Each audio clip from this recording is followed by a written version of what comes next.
The Sesh Podcast, episode 172, take one.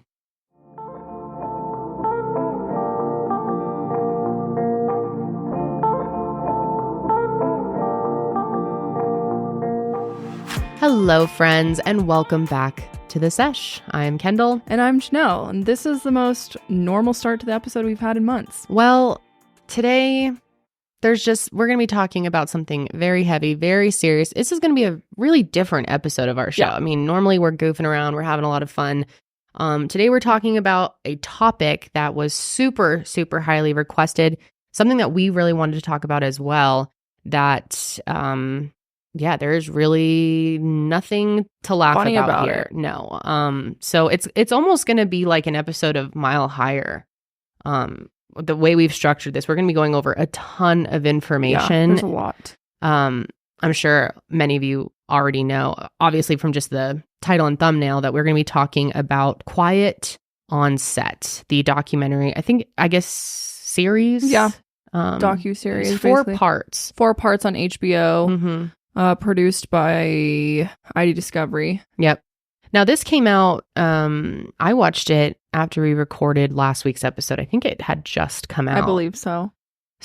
Or no, it came out the weekend, like right before, but it's really gained a lot of traction in the last, week or so. And it is wild. It's, for those of you who aren't aware, it's really exposing the dark side of Nickelodeon, especially the shows that were going on in the early 2000s, the mid 2000s. Yeah, there's just a ton to go over here. So we wanted to talk about it for those of you who want to know about what's going on, but maybe don't feel comfortable watching it, or those of you who did watch it and just want to hear our thoughts on it. And it's a conversation that should be had many times. And hopefully this brings out more. Yeah. Because we all know there is. And like I was just starting to say, I think it's something that we all know, that the world of children acting, I mean, Hollywood in general, adults too, just this, all of show business is completely fucked. I mean, it's not a secret that horrible things go on. But I gotta say, even though I had assumed it was probably pretty bad, this was much worse than I could have ever imagined. It's been incredibly eye-opening and shocking. And it makes me wonder, what is still out there that we don't know about, that hasn't come out yet, or that maybe will never come out. Yep.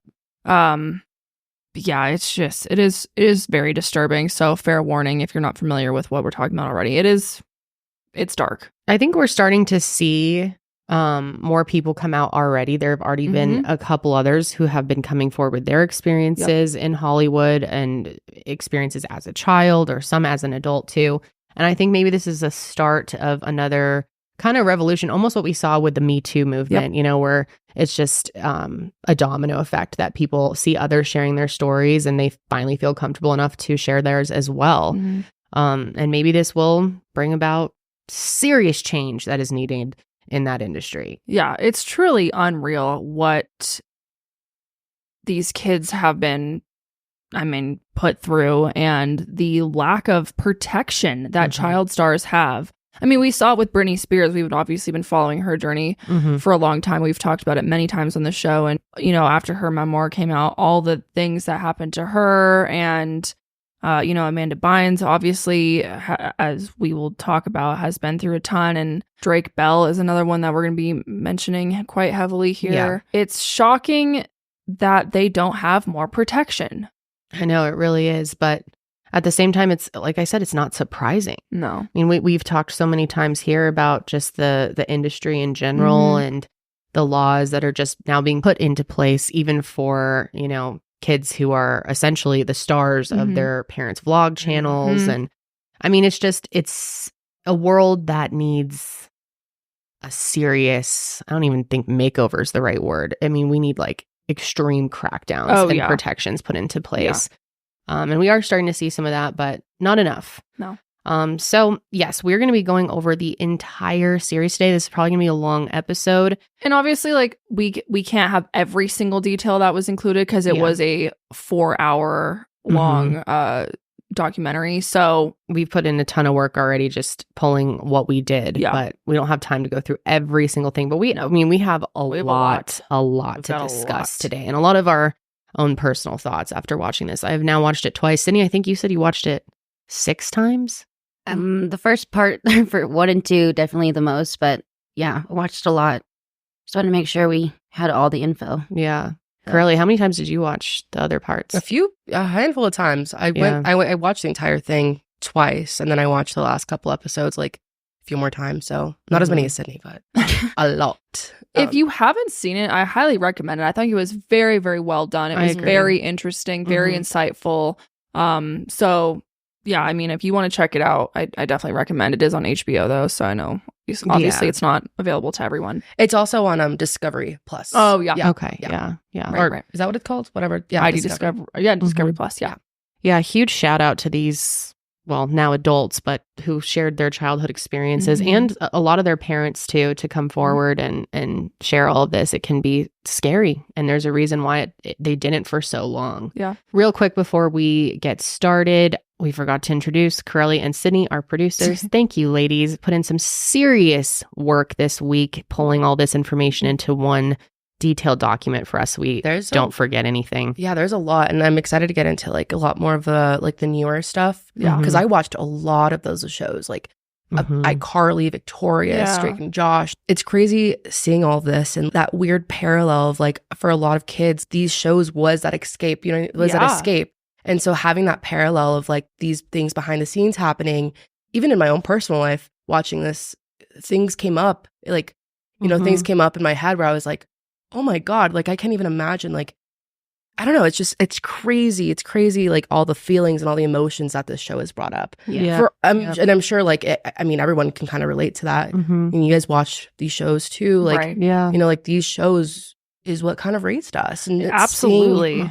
Seeing that these things happen is so dystopian. You know what I mean? Yeah. It's crazy because, most of the people who watch this show are around our age. And so most of you, I'm sure, have grown up watching these shows. And like Karelly said, watching the documentary, those clips that they put in from the shows, I remember so many of them and thinking nothing of it at the time. Yeah. But now watching back, I'm like, God, that's really disturbing or creepy or perverted. And just being like, these poor kids, what they were going through, they brought so much enjoyment for all of us, and now it's really like ruined. Like I'll never look at it the same. No, and that's like how it was designed too, so it goes over children's heads. Right. They don't understand the underlying jokes, if you will, these adult jokes and innuendos that were put in there that I remember seeing all of these scenes that were brought up in the documentary, but none of them clicked in my mind as anything wrong. Just like a goofy joke. Right? And now it's like seeing it as an adult, but then knowing that it was produced by adults and they knew exactly what the fuck they were doing. It's disgusting. Yeah, it's totally sick. I think we should probably just get into it. Yeah, I agree. We have a lot to go over. We're going to kind of like break it up into episodes as it's played out because it makes the most sense that way. And for the most part, it's in chronological order. So yeah, let's just jump in. Really quick though, before we jump in, you may notice a difference in our sound quality today. Hopefully it sounds a lot better. We have finally put some work into we've always been putting work into. We have finally, I think, figured out the best settings. I mean, Janelle, you understand it better. So if you really saw the room we record in, it is very small. We have the Sesh on this side, and Mile Higher is directly across from us, and there's like 10 cameras in here and huge lights, tons of lights, screens, and so there's a lot going on in this small room, and we've tried our best to like simplify things and work with what we have, but by doing that, it's kind of the sound quality is it could be better. So Josh, God bless him, last week God bless him, was making some changes, and it should sound a lot better. Bear with us if there's like some weird moments here and there, but overall I'm hoping that the sound quality is significally better. So. It's supposed to sound better for them. Right now it sounds horrible to me. I cannot get used to it. I can hear every little sound, like someone flushing the toilet over there. I can hear it in my headphones. Yeah, it sounds worse for us, but it'll be better after it goes through our in post. systems. It should be a lot better. So, but yeah, bear with us. You might hear something weird or some, whatever, and feel free to let us know so we can continue to improve. Yeah. But hopefully it sounds better for you guys. Fingers crossed. I am so excited that one of our newest sponsors for the show is Dreamland Baby, because Dreamland Baby has become a staple in our home for about the last year. I love their products. I swear by them. And so I'm pumped to be telling you guys about them as well. If you're a parent out there, you know that sleep is everything and it can be a huge challenge. So having all of the tools available to you is the best way to go. And my daughter sleeps so much better with her Dreamland sleep sack, her weighted sleep sack. We have to travel with it now because if she uses any other sleep sack, she just does not sleep as well. I'm on my 4th weighted sleep sack from Dreamland. They're just so amazing. They wash super well. They hold up really well. And my daughter loves sleeping with it. With her weighted sleep sack, I know that she's just able to get deeper sleep, and I'm able to get better sleep as well, which is just amazing. Because when baby sleeps, the whole family sleeps. Plus, it's easy to use. There's a 2-way zipper for fuss-free diaper changes. It's made with quality materials. It's super soft, holds up really well in the wash. That's one thing I've been super impressed with.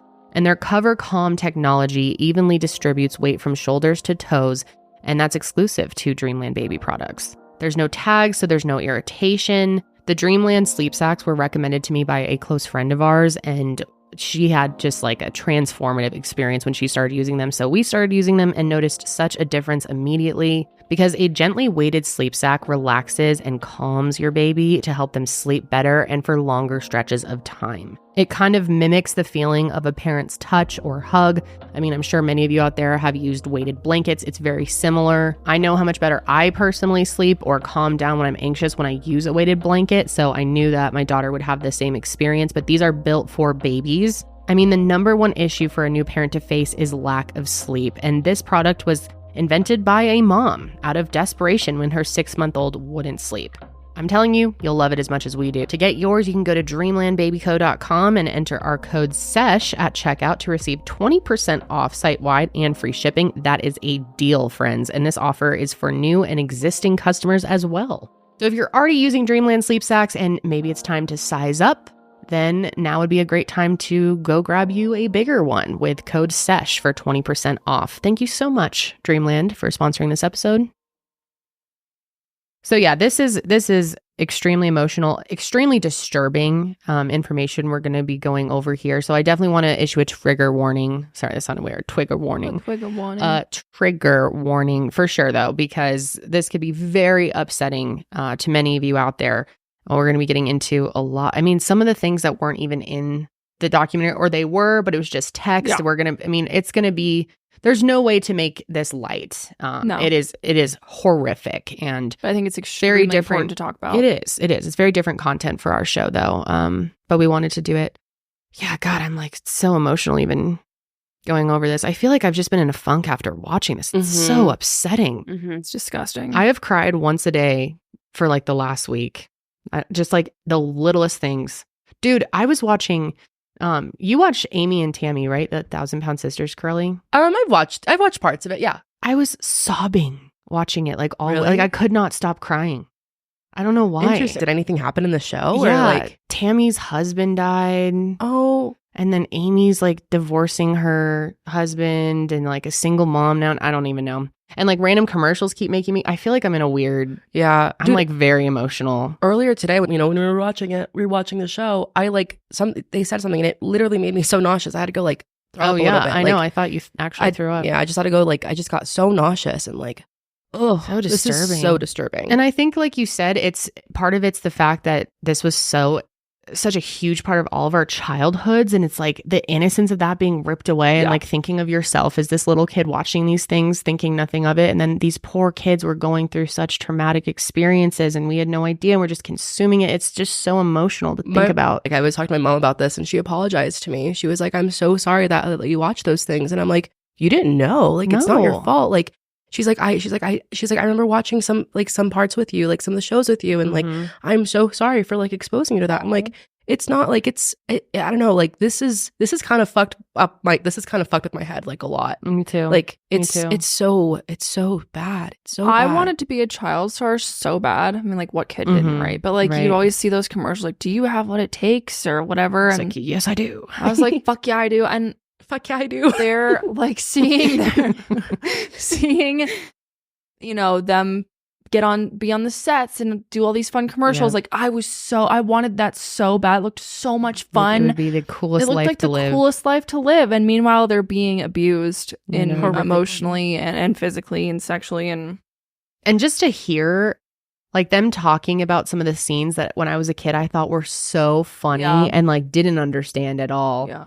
And then to hear how traumatic it was for them to film these things. Yeah. I don't know. It's just so disturbing. All right, let's just get into it. Yeah, there's a lot to go over. Okay. So let's start with Dan Schneider. Oh my God, this nasty pig ass fuck. I don't know how to describe him. He needs to be locked up, this man. Disgusting. Let's go in a little background. He started off as an actor, but quickly moved into writing and producing. And what's really interesting off the bat is he claims he went to Harvard, but he never actually attended. So odd, but I guess he's not the first person to lie about something weird like that. But his career really took off when he was on the TV show Head of the Class, which at the time was one of the biggest comedies on TV. And then, like I said, he went ahead and moved into more of the writing and producing role after he co-wrote an episode with one of his castmates for Head of the Class. So several years later, a Nickelodeon executive reached out to Dan and asked if he would be interested in writing the pilot for the kids show All That. Now, I didn't watch All That. Oh, you didn't? Not really. You did, though. Oh my God, I loved All That. It's described kind of as like the SNL for kids. And that's exactly how I saw it as a kid. I knew that my parents looked forward to Saturday Night Live on Saturdays. And I remember in Denver, it started at 7 p.m. and I'd be so lit for it. Like oftentimes our parents would order us pizza so we could watch it. Me and my sister would just go down in the basement, or we'd have a babysitter that night and I'd be like, oh, that's coming on tonight. And it's funny, Sydney and I were talking about it. We both thought it was actually live. Oh yeah, I thought it was like literally live. Yeah, I'm like, wow, they're so good at doing these games and they just looked like they were having so much fun. Yeah. Like it all seemed so innocent to me. That's what it's supposed to seem like, right? Yeah. I mean, this is so upsetting to see how horrible it was for them. One thing that really stood out to me was the on-air dares. Okay, so they had these, it was like Fear Factor for kids. Mm-hmm. Was this a segment on All That? Yeah. Okay. It was a segment where they would like have them in these little tubes, and then they would have a machine or a computer that would spit out a name, and then they would have a dare for them to do. And like in my head, it just seemed like, oh, they're loving it. They're enjoying these things. It's fun. But then now looking back at it as an adult, it's so disturbing. They had scenes where they would dump a bunch of worms on top of them or cover them in peanut butter and have dogs lick it off. Yeah. Yeah. Brian, one of the kids on the show who we will talk a little bit more about, described it as torture moments for all of us. Multiple people from the series said that the dares were very traumatic and seemed like they were purposely designed to be that way. And I would agree looking at this. I mean, Brian specifically said that it seemed kind of like some weirdo's sick fantasy to like cover him in peanut butter and have dogs lick it off. It's just so inappropriate. In the doc, he says we felt like we couldn't say no. It was really uncomfortable, the situation. And after a while, it felt like we were just part of this torture chamber. I mean, incredibly disturbing. And that was something I looked forward to so much. Yeah, well, as like a viewer, it's just like a funny thing. Yeah. Well, it's like they're not going to show you any of how anyone's really feeling, and they've got to act like they're having fun. Yeah, of course. So, yeah, just it's so fucking disturbing. And it's sad because like a lot of the time these kids are like paying the bills for the entire family. So it's not like they can say no. Exactly. Right. I mean, I think that's the biggest takeaway here is these kids felt like they had no choice. And if they complained, that they could potentially ruin things for not just them, but their whole family. Mm-hmm. So Dan became the executive producer and writer for the show, and this is when he really started to blow up. And then he moved on to produce The Amanda Show. I also loved The Amanda Show. God. Oh my God. I love that so much. Amanda. Yeah. Did you watch that? I did watch it. I don't remember it super well, but I know for sure I did watch parts of it. And yeah, it was funny as fuck. Like the dancing lobsters. Oh yeah. Bring out the dancing lobsters. She was like a Judge Judy type character. Yeah. It was so funny. Yeah. And she's just wildly talented. She's extremely talented. Oh my God. Such personality and she's amazing. Amazing stage presence. And then Drake Bell's on that too. And the whole Totally Kyle. Oh yeah. I thought that was so funny. And she like hit him with a fish. Yes. Oh yeah. Oh, I thought it was hilarious at the time. It was to people who were just watching.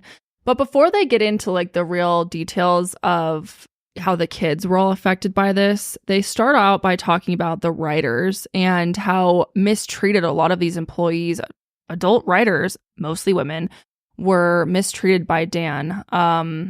And two of them specifically, Christy Stratton and Jenny Kilgan, were the only two female writers to work on season 1 of the Amanda Show. I really like these two. Yeah, they seem great. Christy says that when she got the call about the job, she was told that her salary would be split with their other writer, Jenny, which is... I don't understand this. How is that legal? It's not. So they just... What the fuck? How does this happen? I mean... A split salary? And at the time... No one really knew, but like the higher-ups didn't... Like the Writers Guild didn't know about it until she went and told on them. God, and she probably felt like she was in a position where she couldn't tell or she could lose this opportunity. And they both really talked about how they didn't even question it. I mean, yes, they were like, that sucks. It's not ideal. But they were like, this is our dream job. Christy was working as a temp before that. So she was like, I had to take this opportunity. Yep, exactly. So I get it. But God, splitting a salary so they're getting 2 for the price of 1. And it was very obvious that Dan did not give a shit about women in general, especially these two. They said that working with Dan was like being in an abusive relationship. Jenny said that things really started to change and become more hostile when with Dan when the Writers Guild found out that Christy and Jenny were splitting the salary. So Jenny said one night that Dan called her up and asked her if she was conspiring against the company, and that if he found out that she was the one who said something, she would never work at Nickelodeon again. And yeah, that disrespect was right off the bat too, because she talks about how one of the first couple of days they were there, first weeks or whatever, Dan starts saying in front of all of them that funny female writers don't exist. And like, name one funny thing a female writer has ever written.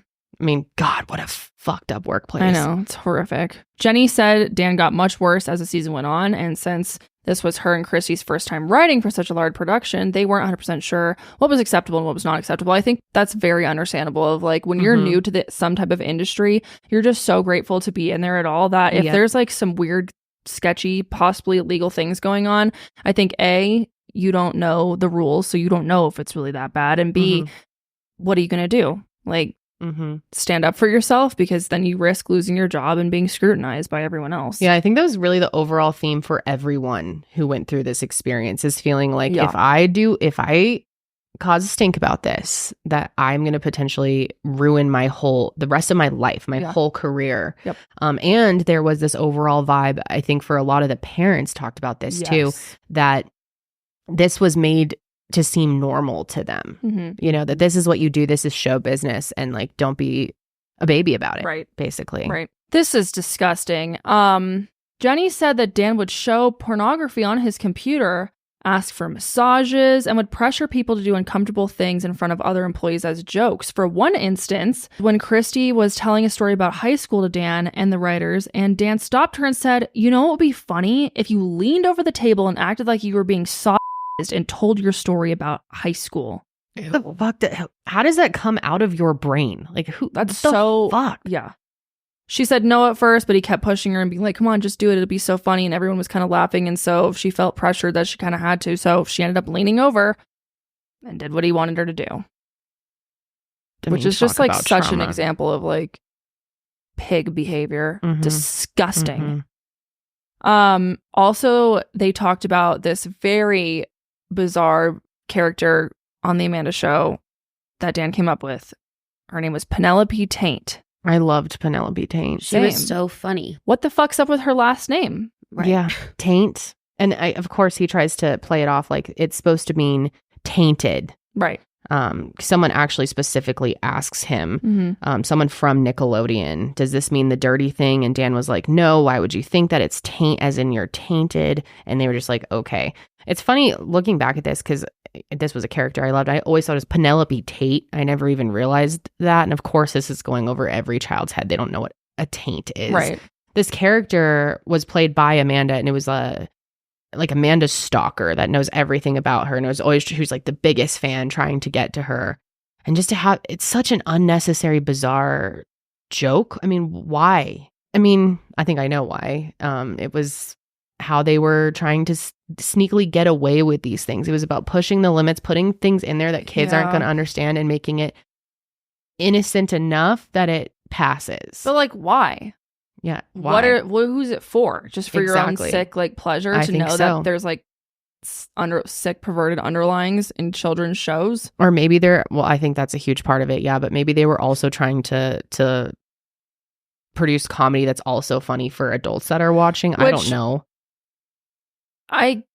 Not that I think this is appropriate anyways. I do know there are obviously jokes that are created in kids' movies that as an adult, I'm like, oh, I didn't even catch that before. Yep. But it's not to like this Shrek extent. No. It's not like, Sometimes they push the boundaries they do. Quite a bit. Yeah. And it's like, I don't know. They have to appeal to the parents too, right? Yeah. I guess. So it's horrible, but Christy ended up actually being fired after the first season of The Amanda Show for doing personal things in her free time. Basically, she was talking about how, like, if I wasn't on call 24/7, then I wasn't allowed to work there, and she had no ability to do anything on her free time. So she got fired. Yep. It was only 2 times, too. Yeah. It was like she went to a concert and then like something sick day. Or not even. It was on the weekend. Yeah. Yeah. God. Fired.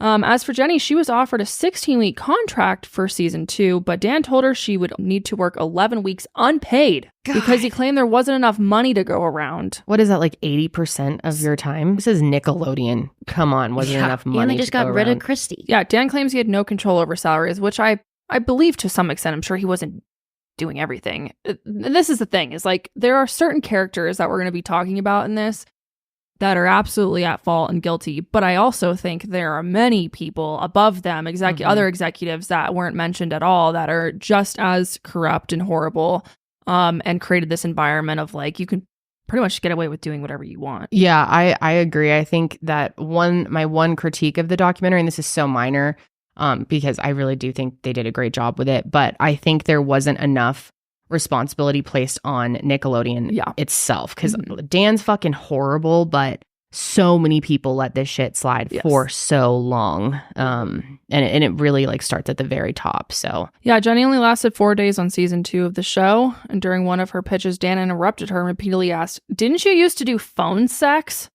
Like, just creepy and weird. Why would you? It's so inappropriate. And she was the only woman working there at that point. She was like, I'm not going to be on this team with all of these men and him.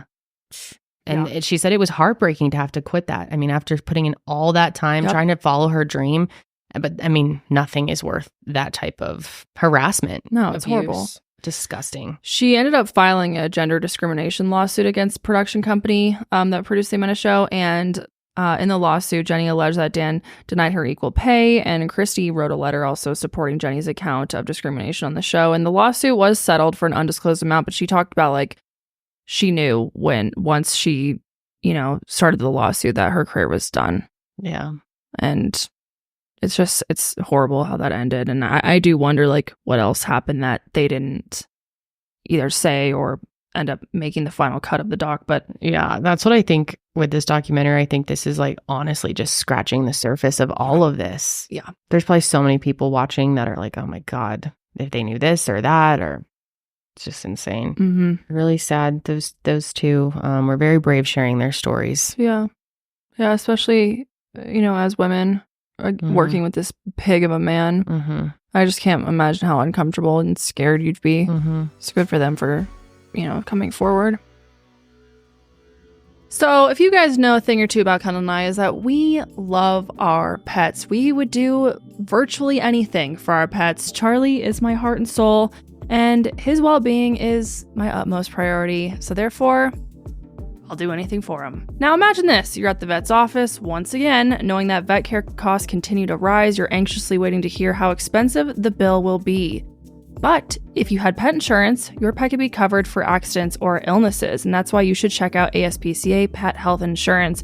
In fact, poor little Charlie, for some reason, isn't feeling very good. I think his mouth hurts, but luckily I have pet insurance, so when I take him to the vet, I know that I have that to support my wallet.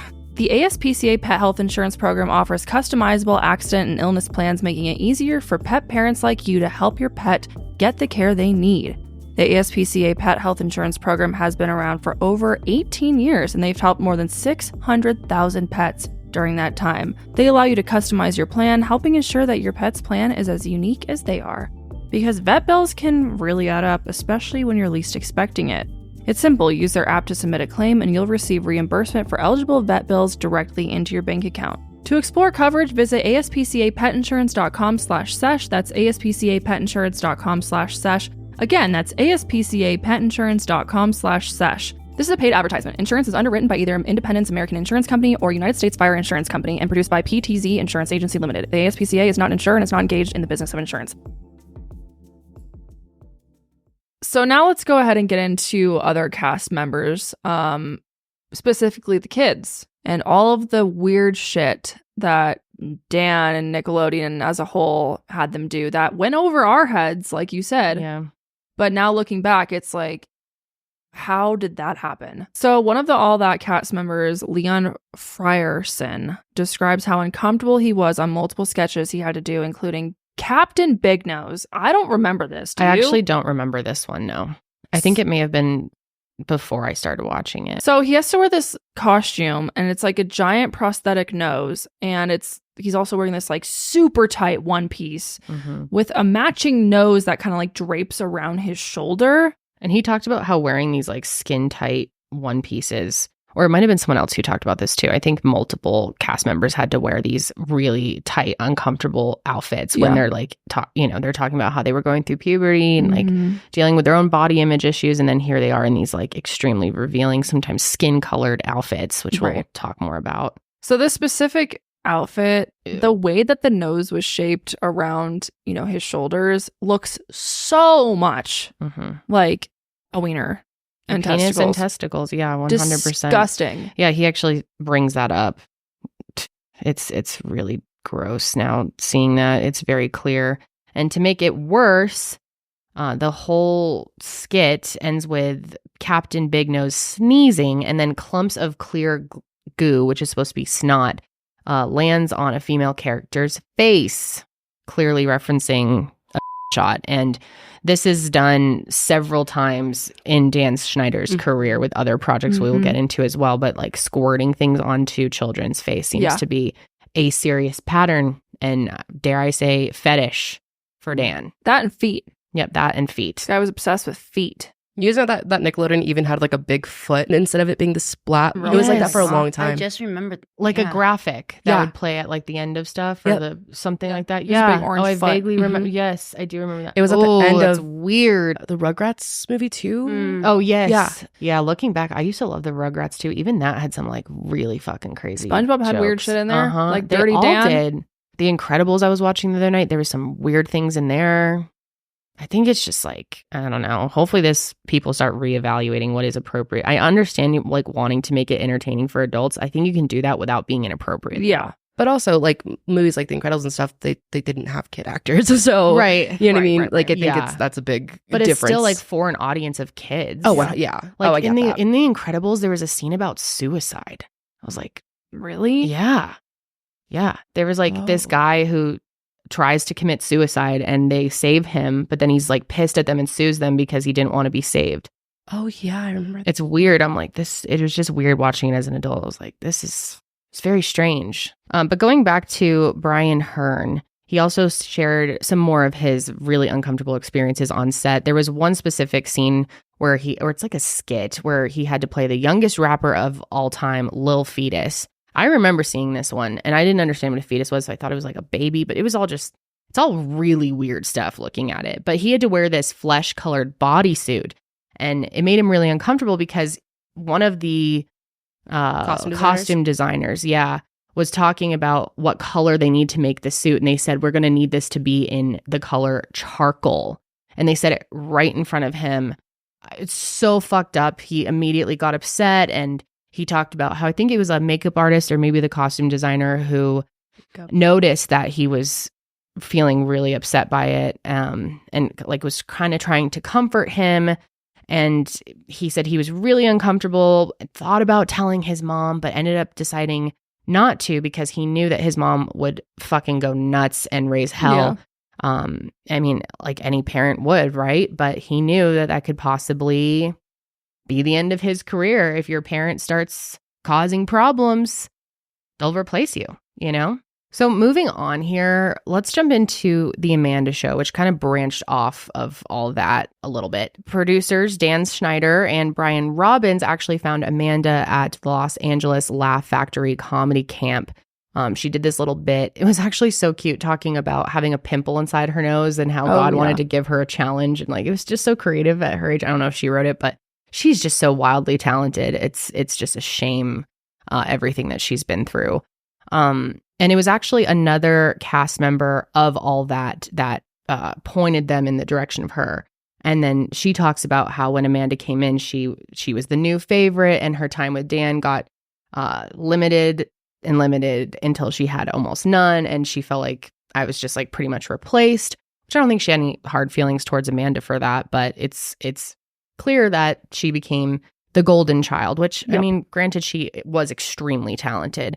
So she quickly became one of the most popular characters on the show. And then in 1999, Amanda was given her own show, The Amanda Show. And Dan and Amanda grew very close while working together.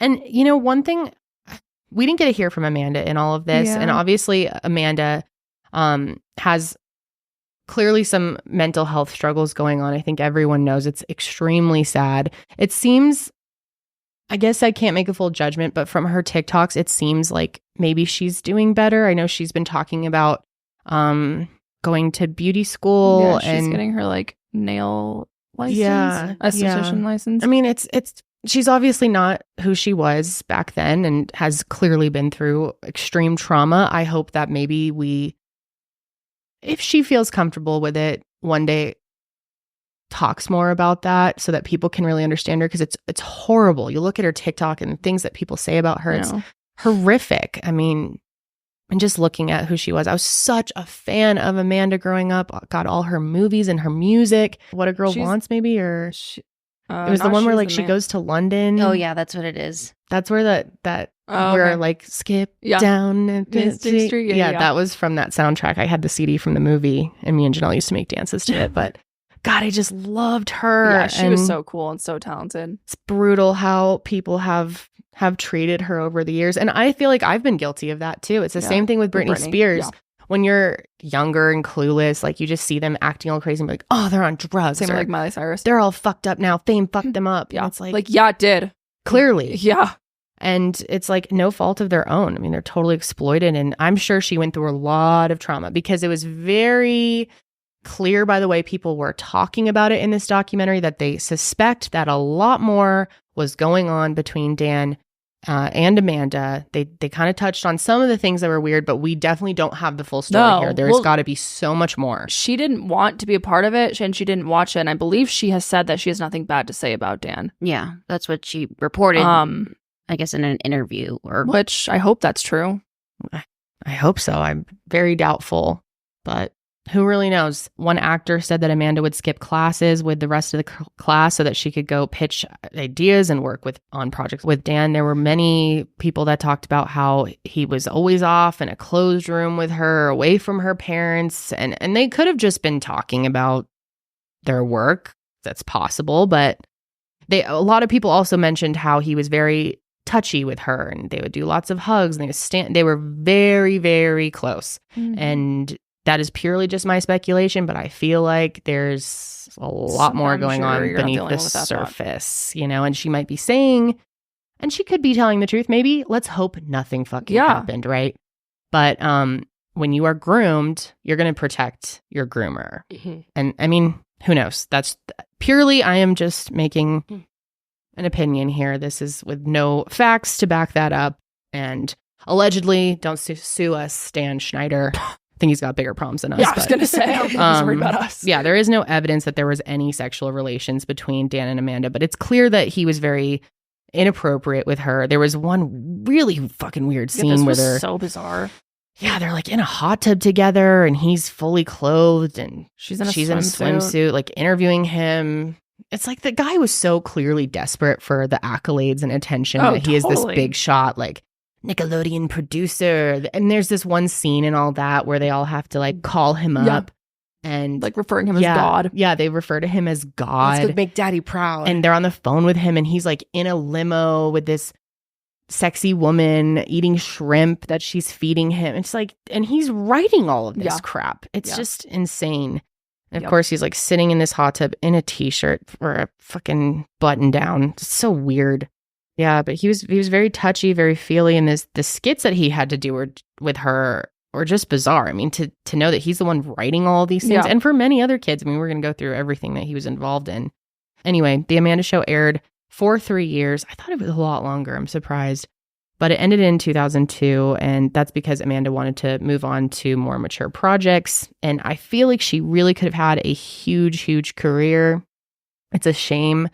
I really think all the trauma that she went through just had a huge role in things kind of fizzling out for her because, God, she was so talented. Amanda and Dan's relationship really didn't end there. He wanted Amanda to be like his big project. It's very clear. Yeah. They did their first movie. He actually created and produced Big Fat Liar. I don't know if he produced it, but he was hugely involved in it. And that movie co-starred Frankie Muniz. I'm sure a ton of you have seen it. It's a really famous movie with Paul Giamatti. And we were just saying off set too that it's very Dan Schneider-y. Yeah, when the guy like gets covered in blue and then he's in the pool and it's just there's some weird moments. Like, why does he? And then he's in that little like Speedo type of deal.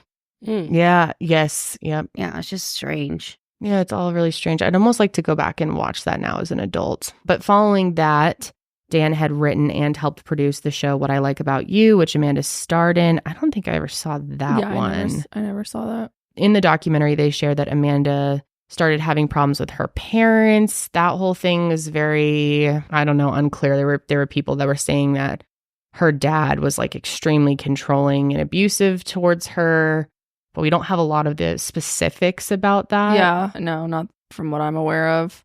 And of course, Dan was there to be the rescuer of it all, right? Mm-hmm. She apparently reached out to him for help, and he helped her file for emancipation, which, if you didn't know, is like legally separating you from your parents before the age of 18. Dan swears he had nothing to do with this and that she wanted it all on her own. Which may be the case. I'm not sure. Who knows? Talked her into it. Yeah. Which she was denied emancipation. It was interesting hearing them talk about this too. I did not understand this, but the fact that if you become emancipated from your parents, that allows you to work longer hours and it kind of like gives more leeway. Like there was reasons why she could have been pressured into becoming emancipated because it would have allowed them to use her more as a workhorse, which I don't understand. Whether you're emancipated from your parents or not, you're still under 18. How do these laws... Like, I was very confused about that part of the documentary. Essentially, an emancipated minor functions as an adult in society. Although specific rights vary somewhat from state to state, usually an emancipated minor can enter into legally binding contracts, including real estate purchases or apartment rentals. So my guess is maybe they have the right to like sign their own contracts and don't need their parents' approval, obviously. And therefore, like, is that how you are able to bypass like child labor laws? I don't know. I still don't understand that because emancipation can be a great thing for so many people. Sure. I just don't understand how you're not then still protected as a minor. And so your parents can't take advantage of you, but other adults can. Yeah, I'm honestly not sure. And I'm sure it probably varies state to state as well. Maybe there are some of you out there who understand that more. We didn't really dive too much into the emancipation stuff. It's interesting to think about, though. I don't know. Seems kind of sketchy, but I don't know. Maybe it's not. So after all this, Amanda's parents ended up filing for conservatorship and were granted the control of her estate. She's not a conservatorship anymore, but she was for many years. And that just recently happened too, right? Yeah, I think in like 2022 or something. Yeah. And after Dan tried to help Amanda, her parents were pissed, and it definitely ruined Dan's relationship with them and essentially his relationship with Amanda. So Dan then went back to Nickelodeon to revamp all that with a new cast and started working on other projects as well. Now, this is a side note. They didn't talk about this in the doc, but I still think I know we'll get comments up about it if we don't mention it. There is this Twitter account that has been floating around for a few years now. And people have believed that this Twitter account is Amanda Bynes. So back in 2016, an account with the username PersianLA27 was tweeting, claiming to be Amanda Bynes, going by the name Ashley Banks. And this account is still up, but it's private now, so you can't see the tweets. But at one point, the account tweeted a picture of what appeared to be Amanda's license, and it says, "It is me, authentic, often imitated but never duplicated. I refuse to be silenced. My friends know how to reach me." And there are several somewhat disturbing tweets that have come out of this account, including one that said, "Can you imagine having an abortion at 13 because your boss impregnated you? Committed because your father touches you." Again, I mean, I don't know. The actual Amanda Bynes Twitter has come out and said that this is not her at all.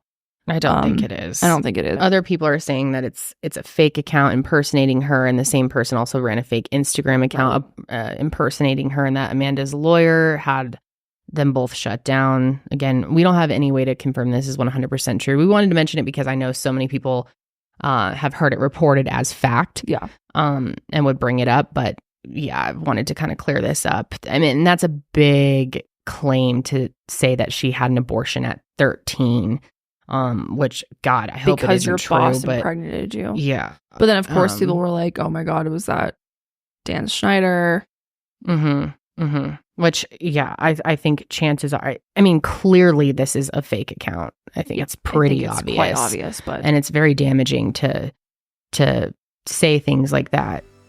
You know, to just make stuff like that up. Right.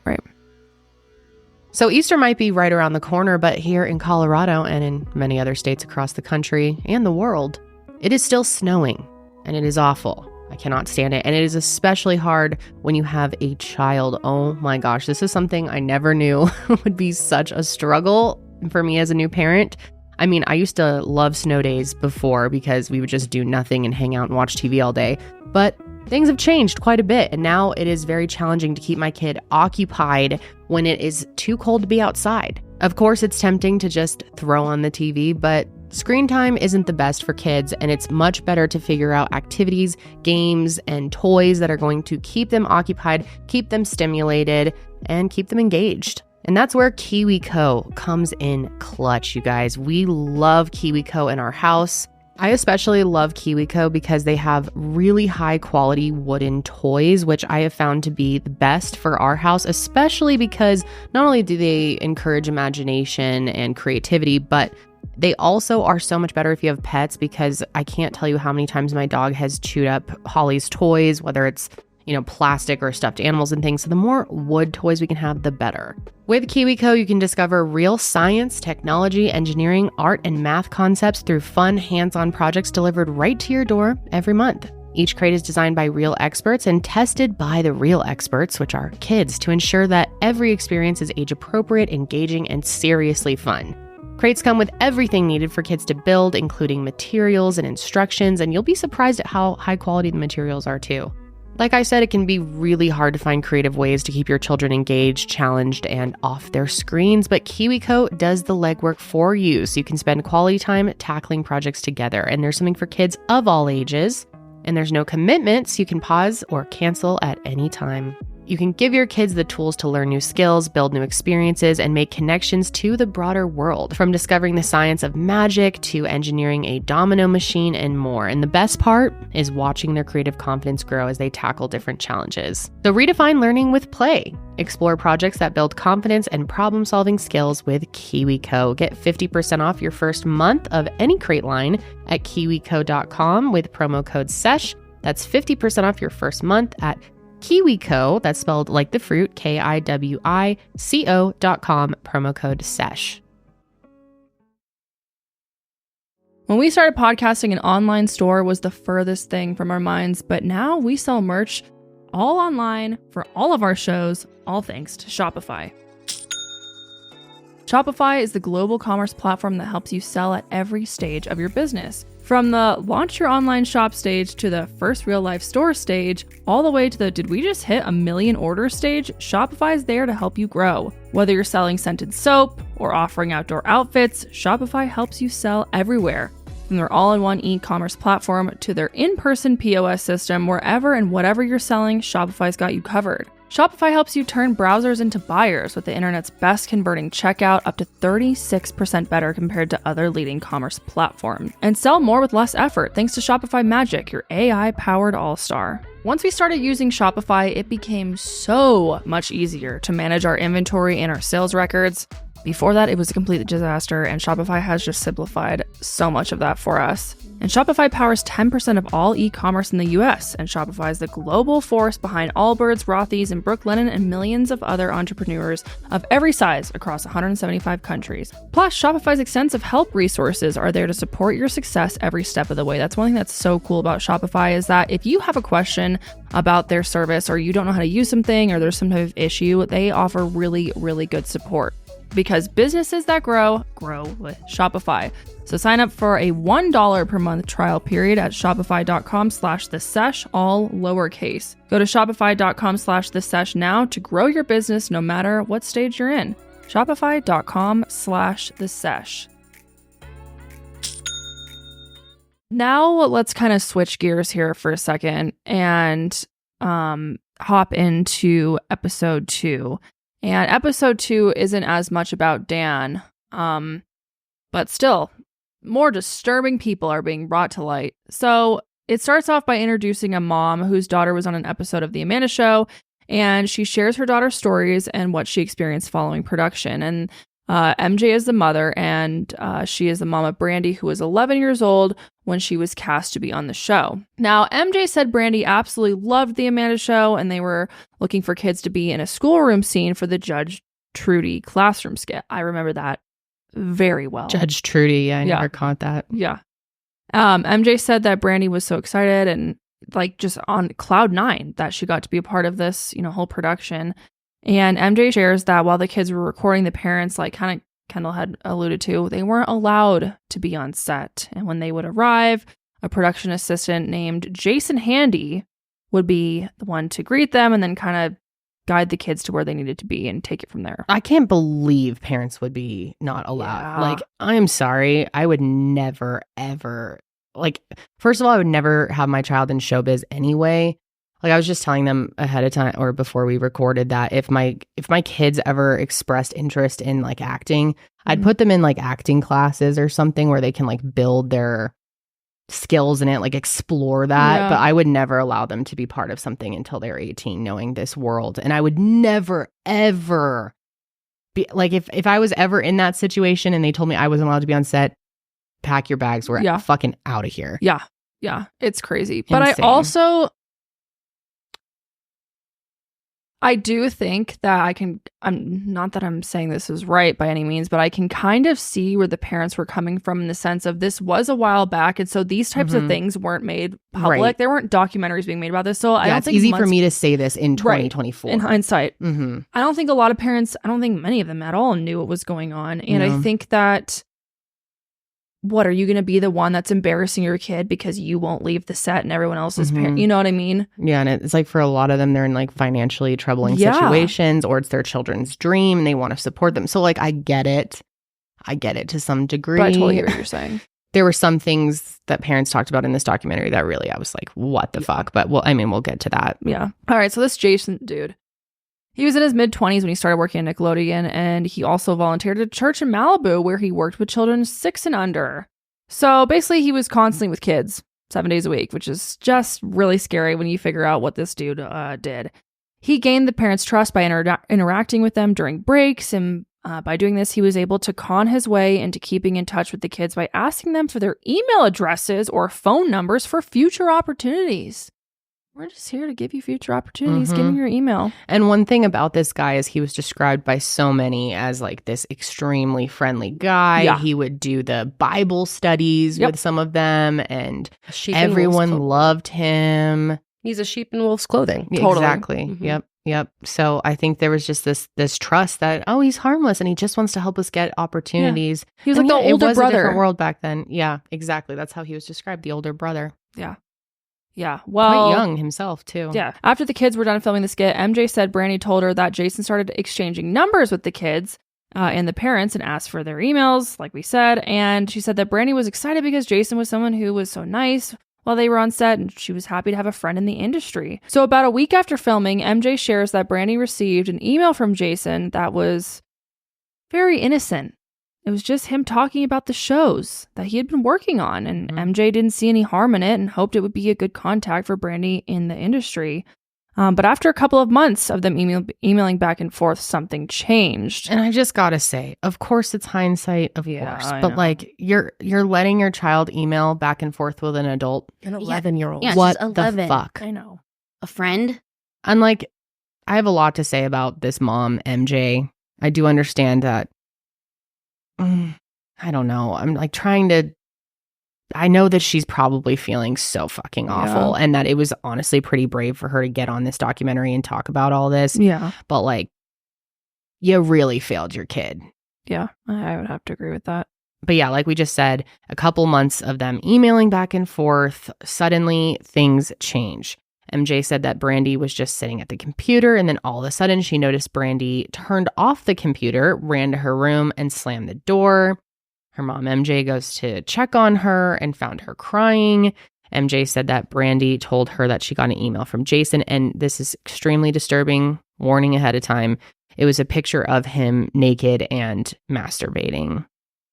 And to make matters worse, he told her that he had sent it to her because he wanted her to see and to know that he was thinking of her. So it just, oh my God. And I'm curious, they didn't really go into the details of their emails leading up to this, or if there was anything else. Did this just come out of nowhere? It was like purely just discussing shows and whatever else before, and then all of a sudden it was this. I'm not really sure.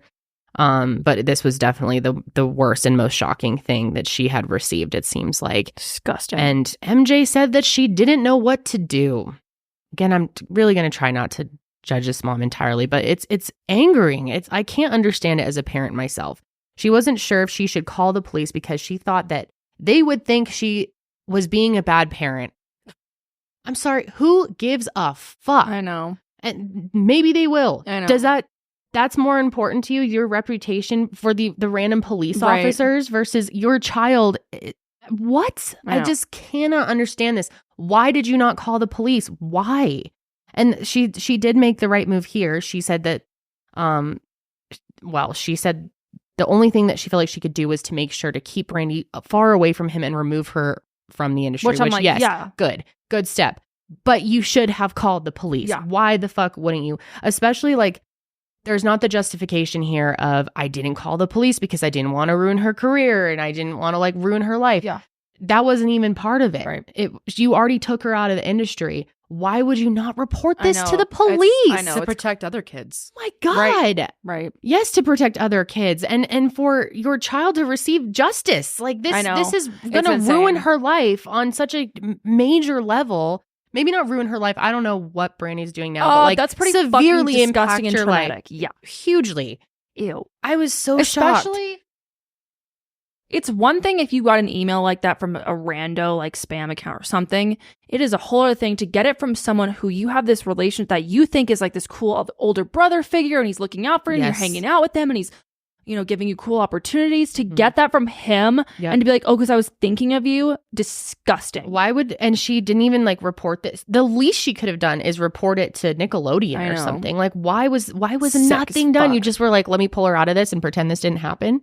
Yeah, it's disgusting. God, when Josh and I were watching this last week and that part came up, I was like jaw dropped. I know. Did I just hear her really say she decided not to call the police? I could not believe that. And I thought, am I being overdramatic here? And then I've seen so many people bring this up now on TikTok and all over the internet, just like, what the fuck is this? And again, I'm sure she does seem to feel a lot of remorse about it. And I'm sure it was traumatic. And honestly, it is brave to go up there and say all this because the internet has not been kind to her. Yeah. I think partially, deserved, to be honest. But maybe sharing that story will help other parents to see you have got to fucking do something. You have to get law enforcement involved. You are all your child has in the world. It is your utmost importance. It is your job that is the utmost importance, is to keep your kids safe. It makes me so emotional. It's just like, I do not, repulsive. What a failure of you as a parent. I don't know how to, I'm sorry. It's just like, and it's like, so fucked up. Maybe Brandi doesn't think this, but I feel like if that were me, I'd be like, how did you not protect me? Like, well, she wasn't in this, and I wonder how she really feels. Yeah. Because as an adult, if something like that happened to me and my parents, which my parents would have we would have driven right to the police station. But like if they didn't, I would be angry for the rest of my life. How do you not do anything about that? I know. I hope she at least got her into therapy or something. Yeah. It's so fucked up. Now, the whole like, Sydney, will you explain this a little bit more? I'm kind of confused. There are people who believe that Brandi and MJ are aliases. So there's not a lot of, it's hard. I was trying to find Brandi, for example, and I can't find her anywhere. And so then I was looking on Reddit and then also found an article where other people are wondering the same. And so there's the thought of maybe Brandi, like the name Brandi and MJ are aliases, but they do show photos. So I was like, well, why can't I find Brandi? Like I see what she looks like. Yeah. But I can't find any photos on her and so a lot of people can't either. A lot of people are saying maybe she just wants to stay quiet, doesn't want to be involved at all. But again, her child photos are shown. Yeah. So it's kind of confusing because she was only on one episode, right? Yeah. Only one episode of, I mean, it took like a week of filming. And the thing is we know that Brandi, maybe her name's not Brandi, that there's a girl that it's real. And we'll get into that, how they go to court and stuff. Right. Yeah. We'll explain it more, but I just wanted to touch on that real fast. Yeah. So it's not over for Jason Handy, though, because he met another girl on the show. This show is called Cousin Skeeter. Skeet is, by the way, a slang word for ejaculation. Yeah. I was thinking about that. Now, I don't know if that's what they were thinking with that, but yeah, I don't know. The whole fucking taint thing, it doesn't surprise me if it's so. Very true. I didn't even really connect the dots there. Ew. Yeah, I know. It's sick. So one day in spring of 2000, when the girl was only 9, she and Jason were playing video games in her bedroom, and this is so sick, kissed her twice and tried to force his tongue in her mouth. And he said not to tell her mom about the kisses, and he also promised her that he could get her on shows. Yep. So here's that power dynamic once again. Sick. There's a lot more to come out about Jason. He probably thought he was being sneaky. But little did he know there was a full-on investigation happening on him. And in January of 2003, the Los Angeles Police Department's Sexually Exploited Children Unit began an investigation into Jason after receiving information from investigators in Michigan. And the information received from Michigan investigators stated that Jason was allegedly in contact with a 14-year-old girl via the internet, who he promised a TV career. And according to court documents that followed the full investigation, Jason allegedly flew out to Michigan, where the 14-year-old lived, and met her at her middle school, where he engaged in inappropriate acts and then invited her to his hotel room.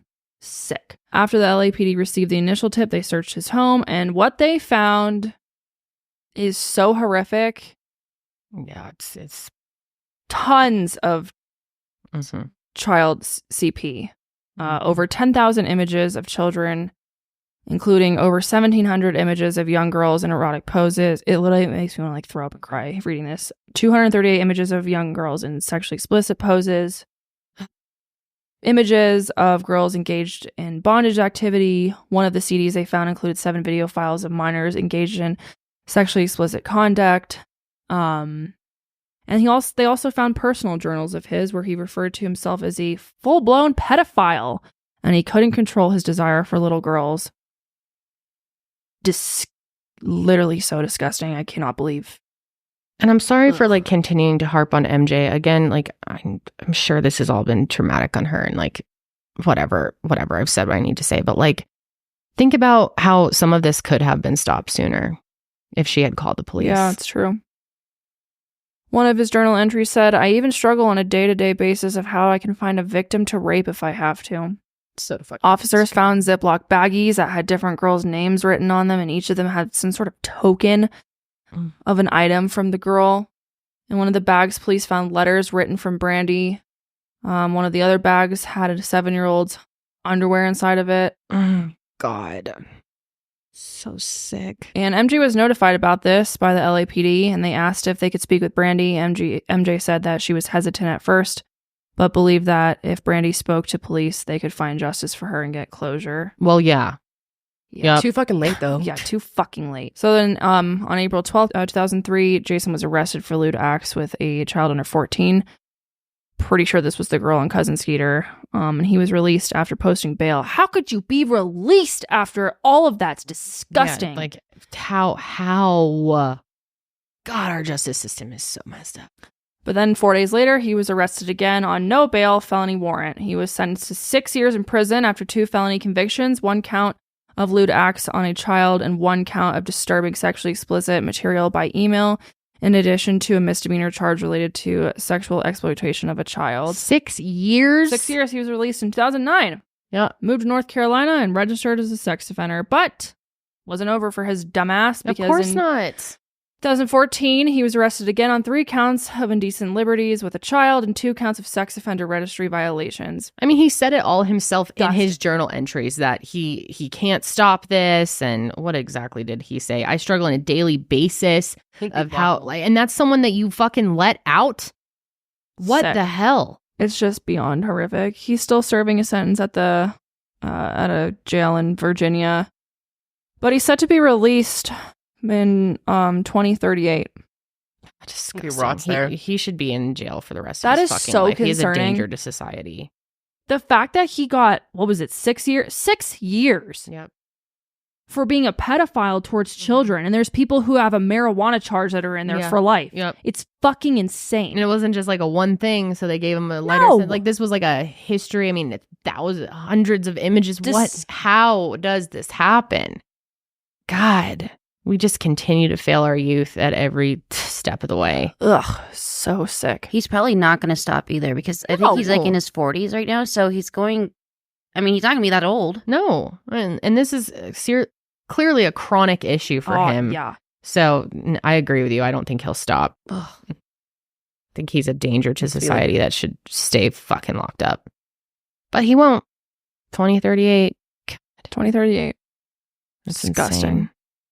Okay, so enough about his nasty ass. Let's move on to another sick fuck. Yep. Several sick fucks in this documentary. Brian Peck. And you can't talk about Brian Peck without talking about Drake Bell. No relation to Josh Peck. Yeah, I was just going to say that. Yeah. I was all confused at that. Me too. It's kind of a unique last name. And I was surprised because he obviously worked on Drake and Josh with them. And weirdly enough, Brian was like trying to become the dad on the show. You know exactly why now. Yeah. Yep. Makes sense. But anyway, I think it's probably important to start talking about Drake Bell here. And let's talk about how he got his start. He first got started in the entertainment industry in the early 90s with smaller roles on Home Improvement and Seinfeld, as well as some commercials. He actually started acting at the age of 5. So young. His first commercial was for super cute Whirlpool appliances in 1991, and his first TV appearance was on a 1994 episode of Home Improvement. He had a handful of small roles until he auditioned for The Amanda Show in 1999. That's where I first saw him. I had such a crush on him back then, too. Oh, same. Mm-hmm. Absolutely. Super talented. And yeah, I just wanted to kind of give a little background on him before we start. Now, who is Brian Peck? All right, so Brian got his start in the entertainment industry as an actor in the 80s. He appeared in movies like Return of the Living Dead, a sitcom called Growing Pains, and as a body double. And then in the early 90s, he appeared in many children's programs as an actor and a dialogue coach. He worked on Boy Meets World, Kenan and Kel, The Amanda Show, and What I Like About You. The first time that I had seen this motherfucker was as Pickle Boy on All That, which I thought at the time was hilarious. Totally. And I was just telling them, me and my sister used to always watch All That in our basement, and I would always make her go get me pickles while we were watching it. And now I'm like, I wonder if it was because of Pickle Boy. Like, maybe I was inspired. I mean, y'all know I love pickles. But this Pickle Boy so creepy, is so fucking weird. We can actually play it. Yeah, we can play a clip of it. And warning, it is disturbing, like everything else in this story is. But this is especially insane seeing this actually play out. Hated it here. Never been this hungry. I gotta get something to eat.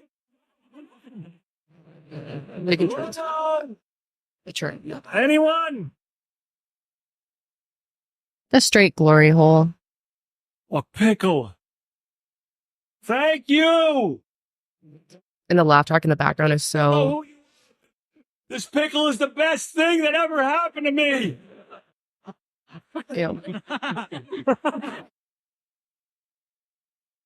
Ew, the sounds. It makes me eating it too. Oh, God. good pickle. You can tell he was totally coached to like make those sounds. Oh, yeah. Ew, what? Oh, And he's outside of the door listening. you don't really appreciate pickles until you're stuck in a bathroom. Fucking disgusting. But as a kid, No, I didn't. your think- innocence is Yeah. you're so innocent. I You're remember like, oh my this God, scene. how funny. Yeah, he fed him a pickle through the door. So after appearing as Pickle Boy, he was hired as a dialogue coach and started working with Nickelodeon on several projects. And here's another really weird thing. This is so bizarre and such a red flag. Brian had a painting of a clown that was signed by John Wayne Gacy, dude. This part was so shocking to me. When Josh and I were watching it, his jaw literally dropped. Like, what? Well, if you don't know who John Wayne Gacy is, he was a serial killer. You probably know him Yeah. if you are a fan Yeah, of Mile true. Higher Media. I mean, we've covered him. Yeah. He is one of the most horrific serial Glorious.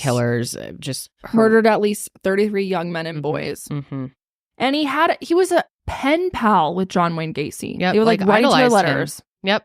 Mm-hmm. Mm-hmm. Made pictures with him. Yep. I mean, he had like a note from him in his nightstand So bizarre. and would dude. show it to people. I can't remember who exactly talked about it. Yeah, coming it was one over. of the boys. Yeah. The And how he was fuck, showing dude. it to him like he was all proud of it. Yeah. Like, God. This guy's working for Nickelodeon. Isn't that spending just like, all his time around little boys. and he's idolizing one of the, like Kendall said, the biggest Prolific pedophiles out there. Mm-hmm. I mean, Sick. mass murder. I mean, Yeah.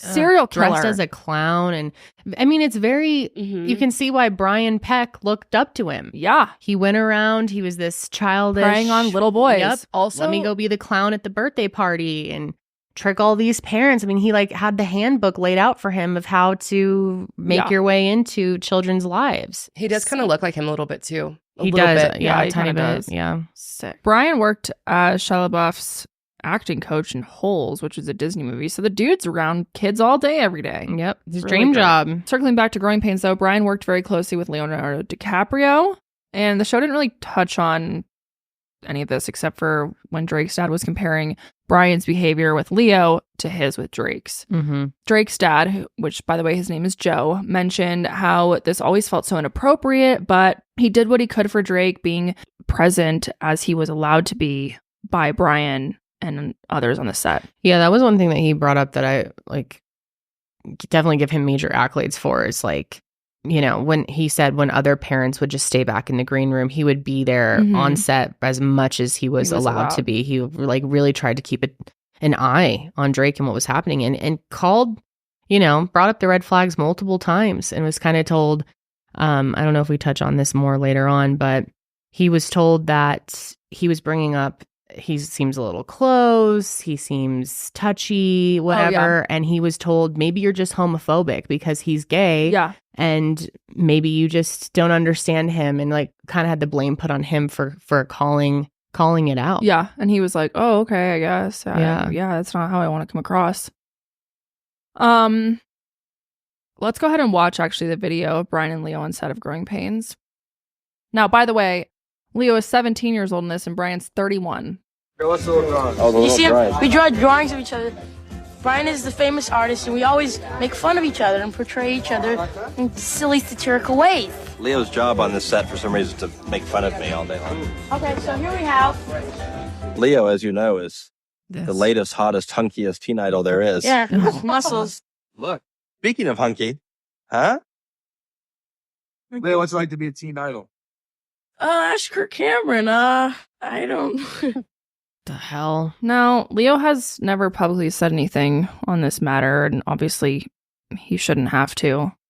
But I do wonder if there was other things that happened with him. Oh, I'm sure there are. Think about how many actors and actresses now that are still prominent in Hollywood, but started so young. Like Drew Barrymore comes to mind, and Leo, and how much they've probably gone through, but possibly are afraid to speak up, which is possible. I'm not really super familiar with Drew Barrymore's like speaking about her experience as a child actor. She may have said things, I don't know, but I just can't help but think that there's probably things they haven't said because they're worried about damaging their career now as an adult. Right. Yeah. Which, this is kind of a side note, but there's a lot of conversation about how people expect victims to tell their stories and like air it all out, and that they for some reason like owe the public something, which is just so bizarre to me because they don't owe you anything, and if they don't want to talk about anything ever, then they shouldn't have to, and you should never, like, society should never expect that from them. Right.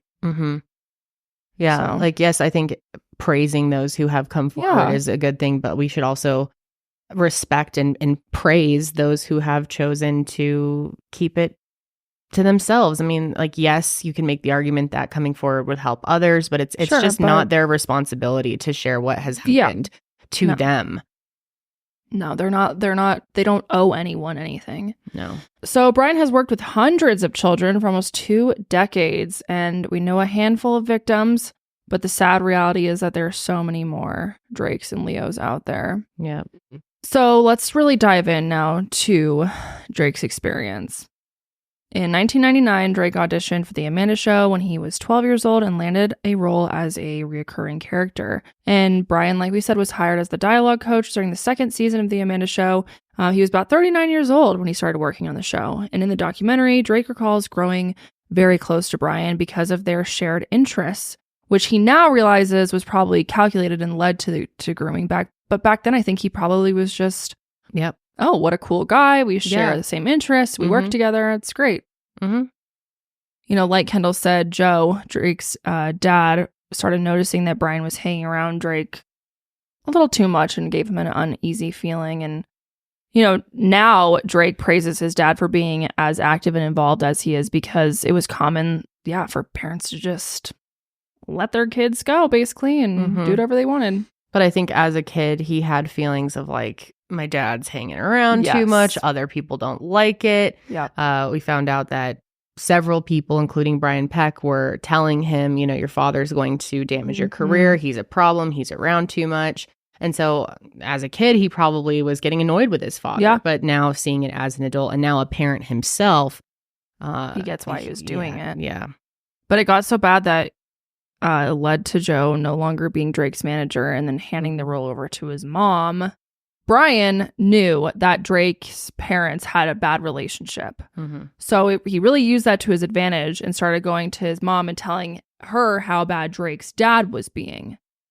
And Joe told his wife to be aware of Brian, and he was suspicious of the way he acted. He said, I said to her in person, you never ever leave Drake alone with Brian Peck, and you never let him be around him unsupervised, period, whatsoever.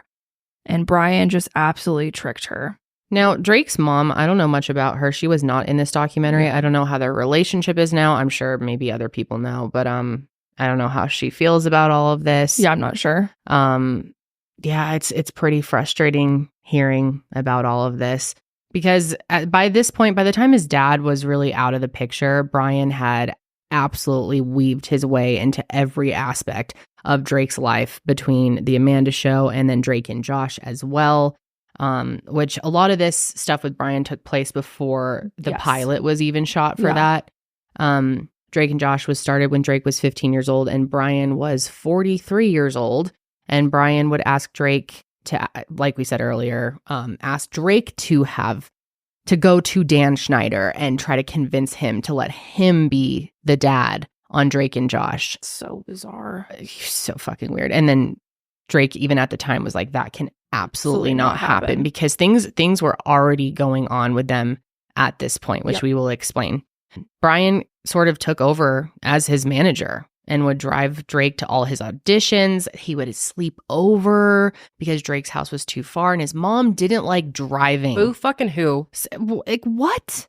He just let him sleep at his house? It was just easier for Drake to sleep at his house because he lived all the way over in Orange County. Yeah, so. He was like, even though these things were going on, and like, granted, his mom didn't know, but he was like, why is really frustrated that it seemed like he just had to continue to spend more and more time with his abuser. Yeah, which we will get into what happened exactly. But as Brian and Drake got closer, he started doing creepy things like hanging out in Drake's dressing room and touching him. Drake's dad could see that Brian was acting inappropriately, and there were multiple times where he would confront Brian, but he would get ostracized. At one point, Brian went to him and said that parents shouldn't be their kids' managers. He compared Brian's interactions with Drake similar to the way that he would be with Leonardo DiCaprio. Brian started spending as much time as he could with Drake. I mean, outside of work too, taking him to concerts, taking him to Disneyland, the typical love bombing groomer recipe. And at this point, Drake had his own little band going, so he would have like little local gigs. And he says that there were times where Brian would drive like pretty far distances to come and watch him play live. God, I remember listening to Drake's music. There was one album he came out with that I loved. There was one song, I can't even remember it now, but I used to just listen to it on repeat all the time. I don't know if it was at this point or later on in his career, but he was actually a very talented musician too. Yeah, definitely. Anyway, but he insisted on having Drake's 15th birthday party at his house. Yeah. And Drake's dad talks about how at this party he ended up seeing birthday cards and they were super inappropriate. First, and let's issue another trigger warning here, we're going to get into the abuse that Drake endured, and it is absolutely horrific. In the documentary, it's like so upsetting to watch him try and talk about this, and he left a lot of it.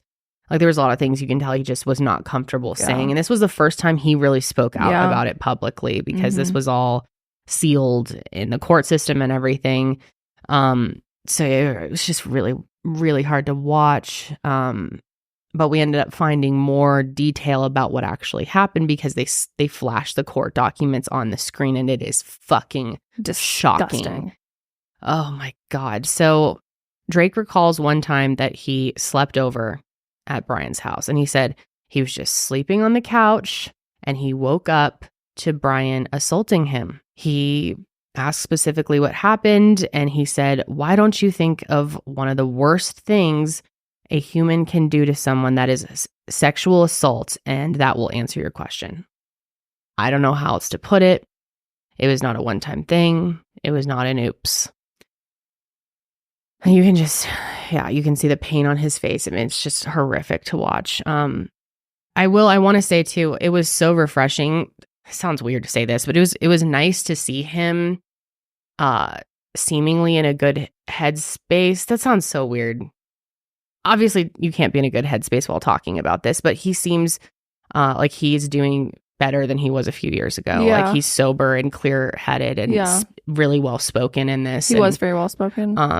That was nice to see. But then hearing all of this was just like, oh, God, it made me see everything so differently than how I've seen him in the past. And we're going to get into some of the past coverage we've done on Drake and some of the disturbing things that he has done as well. Mm-hmm. Anyway, I'm getting off track.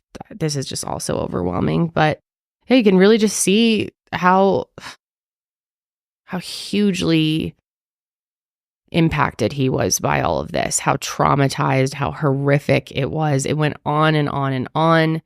He talks about how he looks back and he wonders how he even survived after all of the, wonderful things that he was doing with his career. Yep. And meanwhile, behind the closed doors, these horrific things are happening. Mm-hmm. And he, at one point he talked about how he doesn't even remember a lot of the things that he was working on because it was just so overshadowed by the abuse that he was experiencing. The trauma. Yeah. To be going through all of this behind the scenes and then have to show up and be a show pony and act like everything's fine and entertain people. Oh, it's horrible. I can't think of anything. It's so awful. I know. It really is. Oh my God. So around this time though, Drake gets a girlfriend, and he said he spent as much time with her and at her house as he could because it was his only escape from Brian, and he felt safe there. Drake would try to push Brian away, making excuses as to why he couldn't hang out, but Brian was fucking persistent. And one day while Drake was at his girlfriend's house, Brian started calling him because he wanted them to go to Disneyland. Now, he would take him to Disneyland all the time. It sounds like he knew Drake loved Disneyland, and it's just like the classic recipe, right? Like, let me take you like wow you with everything, make you trust me. But also he says that he was one of the only kids in Brian's friend group. Yeah. So what does that mean? He was like with a bunch of adults his age, and then there was little Drake. And what the fuck do all these other adults have to say about that? Like, you guys were hanging out with a teenage boy. I mean, what were any of these adults saying during any of this time? Let's be real. I know. Like, what the hell were the adults? Yeah. And his mom was just like, oh yeah, you can hang out with Brian. Like, I understand if it's like maybe a work activity where they like took the entire cast to Disneyland during the day, and it's like with other people from, that's different. But it seems like they were just hanging out at night. Like they were just buddies. Yep. How do you let your kid do that? I don't know. So he's at his girlfriend's house one day, and Brian starts calling Drake on his cell phone because he wanted them to go to Disneyland. And he doesn't want to answer because he doesn't fucking want to go and spend any more time with him, because he is already being abused by him at this point. And he told him he didn't want to go to Disneyland and hung up. However, he starts calling Drake's girlfriend's house, like her home phone number, their landline, over and over, just persistently calling. And his girlfriend's mom is like, what the fuck is this? Yeah. He said Thank God for her. He said it took her 6 seconds to know that something was wrong. Yeah, I mean, wouldn't any adult think? Yeah, but who the fuck is calling you and now calling my house? Yeah, what the hell? So she asks him to come in the kitchen and talk to him for a second, and just goes, what the fuck's going on here? Like, no. And he tries to play it off at first because of course you're going to protect your groomer, and how he was like, how embarrassing. Yeah, I think there was so much shame and embarrassment. Of course. Which is very natural. That's so common for victims of abuse, so I feel sadly. like this is somehow my fault that I've let this gone on. I didn't speak up, or that it's just embarrassing to of course it is. Yeah. Of course it is, especially as a young boy, I think. But yeah, young girls too. I think it's just like there's so much shame tied into it. Like somehow this is my fault. Yeah. But don't you think too, a part of it, like he didn't want to say anything to anyone because his job could be on the line. Yeah, that's a and great point, Sydney. This guy's been around forever at Disney. Absolutely. I feel like too, he was just like, I can't tell anyone this. Like, yep. He'll lose his ruin job. my entire career. Brian Peck is so well known and well liked in the industry. Yeah. Who's going to believe me? That's really the thing here, is he was so well liked. Yeah. Yeah. I mean, everyone that was tons of people that were being interviewed was like, everyone loved him. Yeah. Like, it was so shocking to find all this out. But yeah, so his girlfriend's mom is like, no adult male, I can't remember her words exactly, is going to be calling my daughter's boyfriend like that and calling my home phone. Like, something crazy is going on here. And she takes matters into her own hands, calls up Drake's mom, who should have been the one to do this, and says, I'm bringing Drake to our family therapist tomorrow. So he goes to the therapist, and he's not quite ready to talk about it yet. He kind of plays it off. He even mentioned saying like, oh, it's a good thing we figured it out when we did. Yeah, insinuating like before things got bad, good thing we caught it. Yeah. Meanwhile, still trying to brush under the rug at that point. Yeah. Oh, God. But then weeks later, at one point, he is on the phone with his mom. Drake's on the phone with his mom. And he just unloads on her. And he's saying that he's screaming in the phone of what's happening. And I mean, just basically exploded and told her everything. And obviously, Drake's mom, thankfully, Drake's mom calls the police after the phone call. And an investigation begins. And the police show up, and they have Drake call up Brian and record their conversation to basically like get him confessing. And he kept saying on the phone, like, are we being recorded? Are we being recorded? And he was very sketched out. But sure enough, Drake asked him why it happened and told him about the effects it had on his life, which led to a full confession from Brian. And then he was arrested.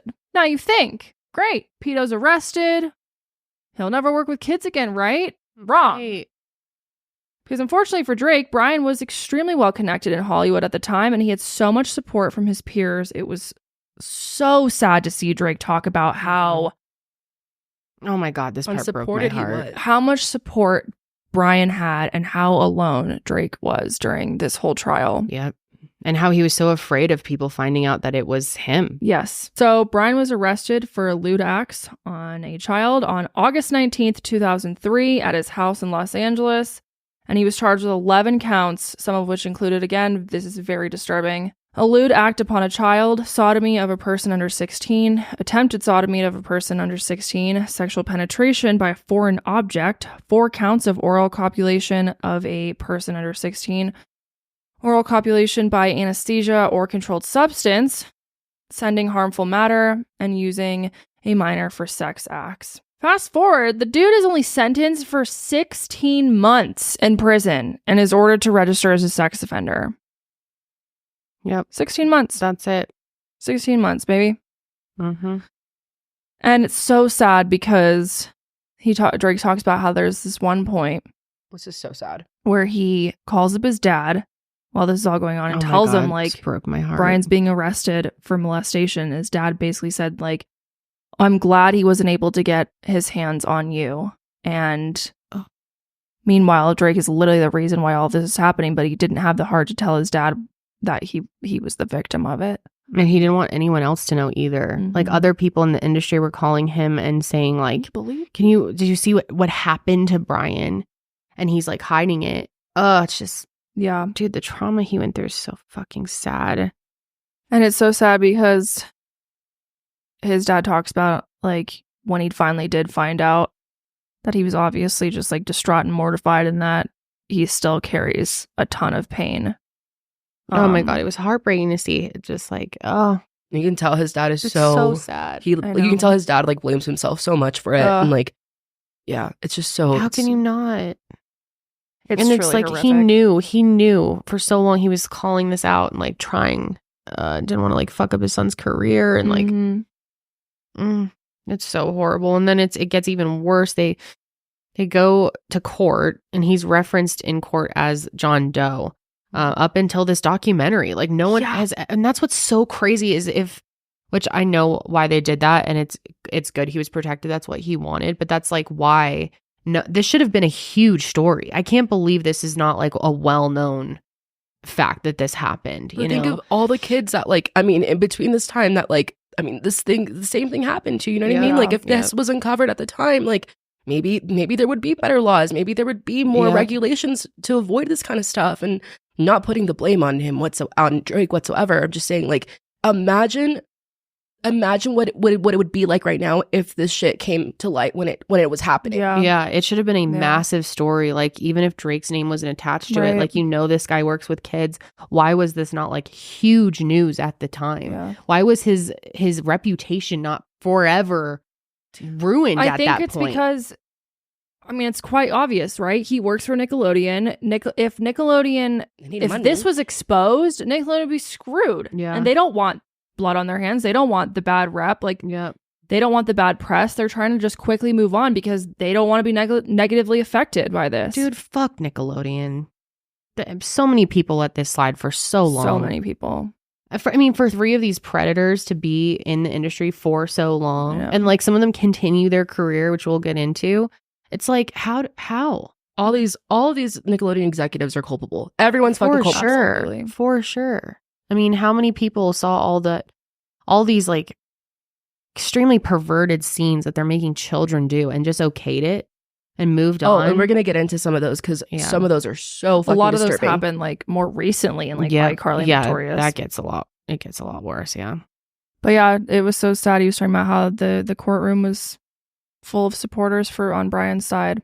Yeah, it was just like, what did he say? His mom, him and his brother. And then all these other people on his side. Yep. He told the room, quote, "You will forever have the memory of sitting in this courtroom and defending this person. And I will forever have the memory of the person you are defending violating me and doing unspeakable acts and crimes. And that's what I'll remember." Drake doesn't blame Dan for hiring Brian in the first place. A few weeks after Brian was arrested, Drake started filming Drake and Josh, and he says it was a good escape from everything horrible that happened to him. This blew my mind because I loved Drake and Josh. Like, that was one of my favorite shows ever. I felt like I've seen every episode. I loved that show. And to think that this already happened. Yep. before that show aired. Yeah, that was mind-blowing to me too. How And, he was like, able to continue yeah. on. And oh my God. It was so successful. He was great on it. Yeah, he was. Yeah, that show was amazing. So, yeah, he was great on camera and everything, and the show was doing well, but behind the scenes, he was in a very dark place, and he turned to alcohol to try and escape the pain. And obviously had tons of pressure from Nickelodeon to be this like great role model. And he says that no one at Nickelodeon really like brought it up to him and asked how he was doing, except for Dan Schneider. Yeah, that was interesting. Which is He really interesting. like defends him in this. Yeah. And it's like, I don't know who really knows the truth. Mm-hmm. You can't help but think, is he protecting him because he was also kind of inappropriately treated by him? But I mean, who knows? Who knows? He really had nothing bad to say about Dan. Now, this is kind of a side note. There were a ton of people who wrote letters in support of Dan during all of this. It was very like 41 people. Danny Masterson-esque. Yeah. Yeah. All these other actors. Which some of these people are still definitely in the industry. Like, for example, James Marsden is he's big. I was so upset when he popped up as Me someone. too. I've always loved him. The fuck, dude. I know. Taron Killam. He's from Boy Meets World, I believe, right? Or no, he's a Disney guy, maybe. What the fuck? Alan Thicke. Oh yeah, look yeah, Alan Thicke, who is Robin Thicke's dad. Tom DeSanto, Ron Melendez, Ryder Strong. I always loved Ryder Strong. He was Sean Hunter in Boy Meets World. Will Friedle, also Boy Meets World. He was the older brother. Which they have, we'll get into this in a second, but they've like recently made a statement about it. Yeah, they did. But, I mean, it's probably likely that all these people who wrote letters had no idea what was going on. I mean, to the outside world, Brian was this really great guy. He was friendly and I don't know, successful. But I also think there was a power dynamic of like, well, we can't go against Brian because they're fearing for their own, and it's like careers. Yeah. But I mean, know. I'm At not that like point. No, I totally see what you're saying, and I agree with you. I'm not like, but I feel like great they wrote letters. Yeah, they maybe they didn't know the full details of what happened, but they know didn't. the counts. They know Drake is sitting in the room with them. They know that a child has been abused by this adult clearly, and you guys still wrote letters of support. I don't understand. I don't think there's any excuse for it. Joanna Kearns wrote, I have now learned that my letter of support was based on complete misinformation. Knowing what I know now, I would have never written a letter. Okay, so maybe, I don't know. Drake talks about how he never got apologies from these people who wrote letters. He said, I haven't gotten an apology or a sorry from anybody that had written letters or was involved in supporting him at all. And he noted that he didn't know about the letters until the docuseries petitioned the court to have the documents unsealed, which I can't imagine how painful that was to realize all these years later that this is what happened. Yeah, but I mean, they would have seen the charges, right? Maybe you don't know the exact details, but you're seeing what they're right. Oh, I just can't maybe I'm confused. I think that what I am thinking is they never thought they were going to come out. Like they wrote those, right? And it's they like never went to Ashton and Mila. Yeah, they didn't think that was coming out. Yeah. I don't understand what's the point of even writing these character letters. Like, who gives a fuck? These people, he did what he did. Who cares if he was nice on set and everyone loved him? Yeah. Yeah. No, it's so irrelevant. I agree. Even people on Drake and Josh wrote letters. He says, I worked with these people every day and I thought they were my friends. They were people in positions of power and they were my bosses. They were directors. They were producers. It was a situation where I thought I was surrounded I thought I was safe.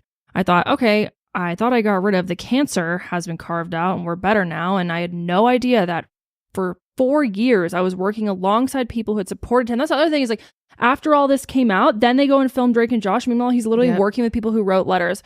Mm-hmm. I was working alongside people who had supported him and probably in the back of their mind were thinking of me in certain ways. And I thought they were my friends. And two people specifically were Boy Meets World actor Will Friedle and Ryder Strong. Now, they have a podcast called Boy Meets Pod, and they recently discussed that they weren't aware of all the crimes that Brian was charged with, and they claim that Brian was able to manipulate and convince them that he had been worn down by his accusers, and Will actually said, my initial instinct was, well, he's my friend. It can't be. It has to be the other person's fault. The story makes complete sense. the way that he was saying it. I look back now and it makes me want to cry that I was ever that naive. Good for them for saying that. I mean, a lot of people also came to Brian's defense and were basically like, oh, well, you know, the only way I could imagine that Brian would do something is if he was tempted, which what the fuck does that even mean? Because Brian's a full-ass adult and Drake's a minor. So what are you talking about tempted? Yeah, shut up. Yeah, so he goes to jail for how long? 16 months. Right. Yeah. A little over a year. 16 months. For this. Gets out, registers as a sex offender. Yep. And you think, all right, surely this guy will never be around children again, right? Wrong. Guess who picks him up and hires him? The Disney Channel with their Disney Channel flow. He ends up working on The Sweet Life of Zach and Cody. Fuck Disney, fuck Nickelodeon, Literally. fuck all of these people. For real. What on earth? Apparently, the two of the producers for Disney, Beth and Rich Karelly, wrote letters for Brian saying things like, it would be a pleasure to work with him. What? Now, they say sick. they never did that. They have no involvement, but allegedly. No, shut the fuck up. There are so many other talented people out there. You decided that the best person to bring in is a fucking... I mean, he's a rapist. He's a sexual predator. God, to bring him around all these children.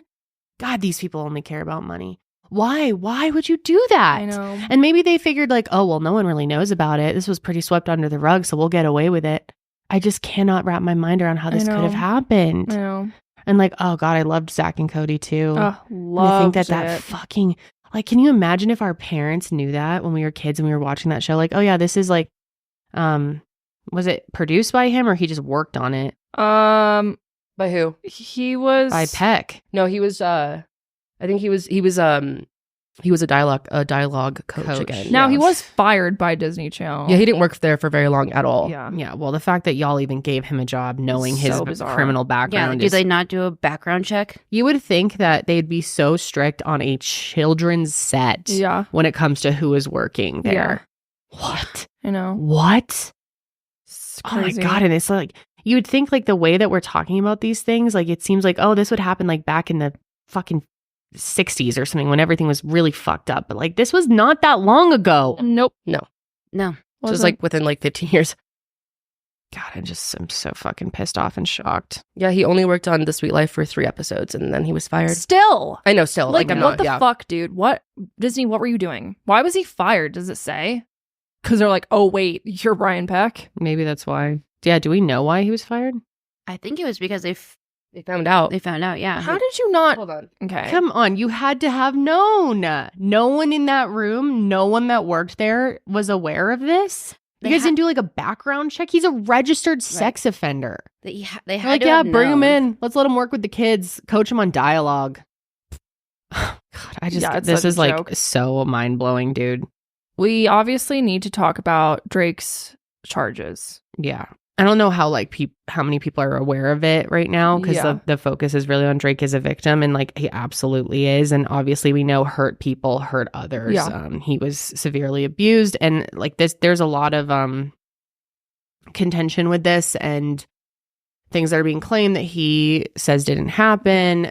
We feel like it's very necessary to at least go over all of it. Yeah, absolutely. We have actually talked about this in the past. I think we talked about it, in 2021. Mm-hmm. We have an old episode. We'll link it below. And yeah, we were very pissed off. Obviously, we didn't know all of this. But it doesn't change. Very disturbing. It is very disturbing. So in 2021, pleaded guilty to a felony charge of attempted child endangerment and a misdemeanor charge of disseminating matters harmful to juveniles related to inappropriate text messages he sent to a teenage girl back in 2017.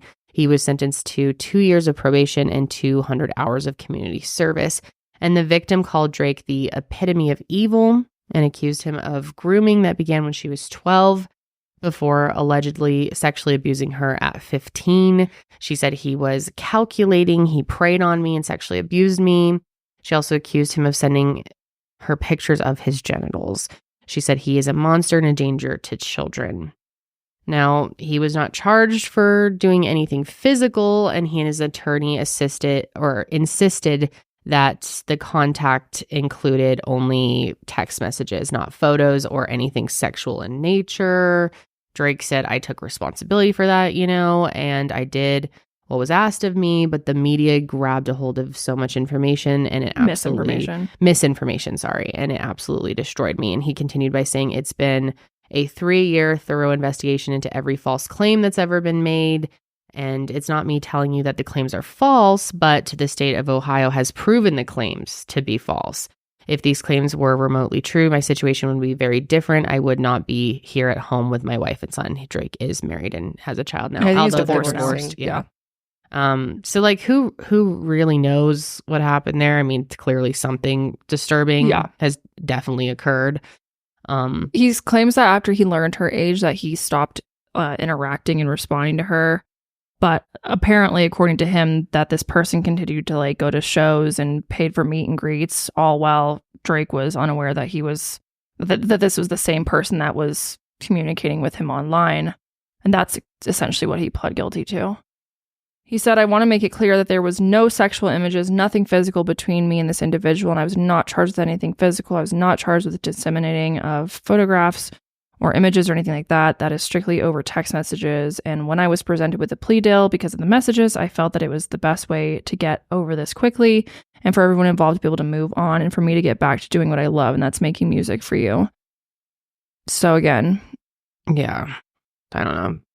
There's definitely some question marks there. Definitely. Very sketchy. About for this person. Yeah, I do too. And I don't know if I believe what he's saying of like nothing ever happened more. I don't know. Yeah, I don't know. I mean, there's no way to know either way for sure what the truth is. Yeah. But I mean, I will say we know it's scientifically proven people who are abused then go on and abuse others. It's definitely not an excuse for it at all. But I think it's something to consider. Yeah. That, when a child is abused, that child can grow up and abuse others, and the cycle can just go on and on and on. That's why it's so important to stop it from even happening in the first place, because it causes decades of trauma for others. Yep. So then in 2020, Drake's ex-girlfriend, Melissa Lingfelt, came out claiming that Drake verbally and physically abused her back when they were dating. So here's actually a TikTok of her explaining this. First, I would like to start out with saying that I don't really care if anyone believes me, as this is my story and my life and something that I went through. It wasn't until recently that I actually realized that abuse isn't something that all women have to go through. When I started dating Drake, I was 16. I was homeschooled. I moved in with him. I was singing. It wasn't until about a year when the verbal abuse started. And when I say verbal abuse, imagine the worst type of verbal abuse you could ever imagine, and that was what I got. It then turned into physical, hitting, throwing, everything. At the pinnacle of it, he dragged me down the stairs of our house in Los Feliz. My face hit every step on the way down. I have photos of this. I don't even want to get into the underage girls thing. I mean, I will, but I'm scared. Melissa featured a screenshot of what she described as a text conversation she had with a friend who claimed they recalled Drake's abuse towards her. And this says, quote, I remember the pics. I remember the physical fights. I remember him throwing you in a bathtub and scalding you with water. I remember him breaking all your antiques. And I also remember calling the cops on him and having to stay at Molly's house until shit fizzled over. It's horrible. It's absolutely horrific. I mean, it's inexcusable behavior, no doubt. Yeah. Feel really bad for these girls. Melissa wrote that other people knew of the abuse. She said, everyone that really knows me and has been a friend of mine for the past 15 years knows all too well the abuse that Drake put me through. I have so many witnesses. I have photos. It was my life. If you don't believe me, it is clear to me what kind of person you are, and I don't need that on my side. Nobody wants attention from abuse. I hope this gives girls the strength to come out about their experiences with him, because I know for a fact he has hundreds of victims. Now, Drake has denied all these allegations against him. He has stated, quote, that the relationship with her ended more than a decade ago, and we unfortunately both call each other terrible names, but as often happens with couples who are breaking up, but that's it. Do with what you will with that. But I mean, that is just horrific. And I err on the side of believing her. Yeah, I do too. Like, for sure. I do too. So this is all alleged, but I mean, yeah, I mean, like I said, I think it really makes sense that it's a proven pattern too. Cycle. Yeah. So Drake basically goes on to say that he would be sober on and off, but that the trauma he endured deeply continued to affect him. At one point, he had to file bankruptcy, and he hit rock bottom and eventually was able to check himself into rehab. And that's pretty much the gist of his involvement in the doc. Yeah, so it's concerning disturbing. to see that his wife filed for divorce as well. Oh, You can't she's help the but one that wonder filed? there. Yeah, she filed at the end of last year. Oh. Yeah, it's they haven't gone through the proceedings yet. She just Okay. filed for it. Fast forward here a little bit. Let's go to like the golden era of Nickelodeon. And this was, in the 2010s, of all these new shows that started popping up, like iCarly and Victorious, Sam and Cat, which was like a spinoff of iCarly and Victorious. I loved iCarly. I never watched Oh, really? Victorious. Yeah. I thought never I watched any of Victorious. these. Me neither. This was really Karelly, your era. This was Karella, did I just say? Karella's era. Karella's era. Yeah, no, I loved iCarly. Victorious was one of my favorite shows. What else was there around that time? Those are honestly the two that I really, really remember. Oh, remember Zoe 101? Yeah, I do. I did watch that. that. Yeah, I watched that. Love that. I feel like that was a little before these. Oh yeah, this was like it early was. 2000, like 2008. Yeah. Yeah. Yeah. Yeah. By this time, I was watching like junk on MTV all day. Yeah. Room Raiders and Oh my What god, was I that so one where remember they're like, that. they like want to go on these dates and they like, oh crap. like with the parents, parental control. Yes. Yeah. Oh, I Yeah. forgot about Love that. it. That was oh a- my god. Yeah, I kind of moved on. I feel like you and I, Kendall, had similar TV track. right, and then Yeah. you're kind of right in the middle. Yeah. Yeah. And I'm right at the end. Yeah. I remember when I remember moving to Disney from Nickelodeon too. And I felt so grown up, Yes. and I would like judge. Well, because I remember my neighbor started watching Disney, and I was still watching Nickelodeon, and she was like, "What are you doing? That's for babies." So I moved to Disney, and then Disney became old and immature. I Uncool. think like the end of my Disney watching era was like Hannah Montana was kind of weird. Yeah. Yeah. Same. Tuned out. Maybe I watched quite a bit of Zack and Cody too. I love Zack and Cody. Mhm. But Remember yeah. the movies, like the Disney Disney originals? Oh, I loved those, dude. I would Yeah. record them on like old tapes That's Oh, I funny. in our The house intro. in the VCR. Yes. Oh yeah, like the diving through everything. Yeah. And the jump. Be like, Oh, fucking lit Disney original. we'd be like movie. dancing before the movie starts. Mhm. My sister. And the little Oh Yeah. god, my favorite movie was Quince. Did you ever watch that? Oh yes, I love that like one. the girl who has quintuplets as Yeah. her sisters or or her Smart siblings. House. Oh, Smart Smart House. House was so. Did you ever watch Smart House? No. Oh my god, it's so good. The microwave scene, You like when should the watch McDonald's it. like pops up in Yes. the microwave, always made me want McDonald's. I would be like, Ugh, I would get so scared though when the house became like evil and started throwing oranges at them. Remember that? yes, yeah. Yeah. Oh my god, that's so funny. Oh, remember the Luck of the Irish? Did you watch Yes, that yep, one? yeah. that was the one with the basketball player, right? Yeah. Yep. Yep. I remember that. He like turns into a leprechaun, I think. I don't Yeah. know. Oh, really? Yeah, no, I do not remember any of these. I did love all this. But anyway, missed iCarly and Victoria. So iCarly was like a webcam type show. That sounded weird. Yeah. But it was like a It was like an internet show. Like basically what we're doing. Yeah. okay. They- So she they was did, like producing her own skits. show. It was Carly and her best friend Sam, and then their other best friend Freddie. Freddie was the camera guy. Sam and Carly were the hosts, and they just did like skits and like little goofy things and wasn't that Miranda Cosgrove? Cosgrove. yeah. Cosgrove. Yeah, and Jeanette McCurdy. Yeah, Jeanette McCurdy. I want to read her book. I never watched anything with her, but I've heard her memoirs. Her- Excellent. I have it. I've read parts of it. I Finished downloaded it, it but on Audible. We I have need to like listen to a it. clip later on that we'll hear of her Yeah. talking about it. Okay. Yeah. We go Yeah. into it a little bit. Yeah, and then Victorious was like it was like a Hollywood acting school and like art school, Okay. and like everyone, all the students were like super talented, like musicians, artists, and it was basically just like their interactions in school and stuff. And it was Victoria Justice, Ariana Yeah. Grande, Oh, okay. Yeah. Elizabeth Gillies. And Sam and Cat is a Sam and It's like a Cat spin-off. was a spin-off of both of I those never shows. watched that. I didn't watch that either. It's Sam from iCarly and Cat Valentine from Victorious and just, I don't know what they do. They just So these were out. Nickelodeon shows. Mhm. It seems like they were kind of copying the Disney Channel format that Disney had been Channel was doing very well. Yeah, they were like the sick in that era. They were like killing it with that, and so they had to like compete with them essentially. Yeah, I see. And I think Sam and Cat was kind of like a Drake and Josh kind of show. Oh, yeah. Okay. Just from like, I mean, I didn't watch it, so I don't know. It could be totally wrong. So, anyways, Dan's working there still.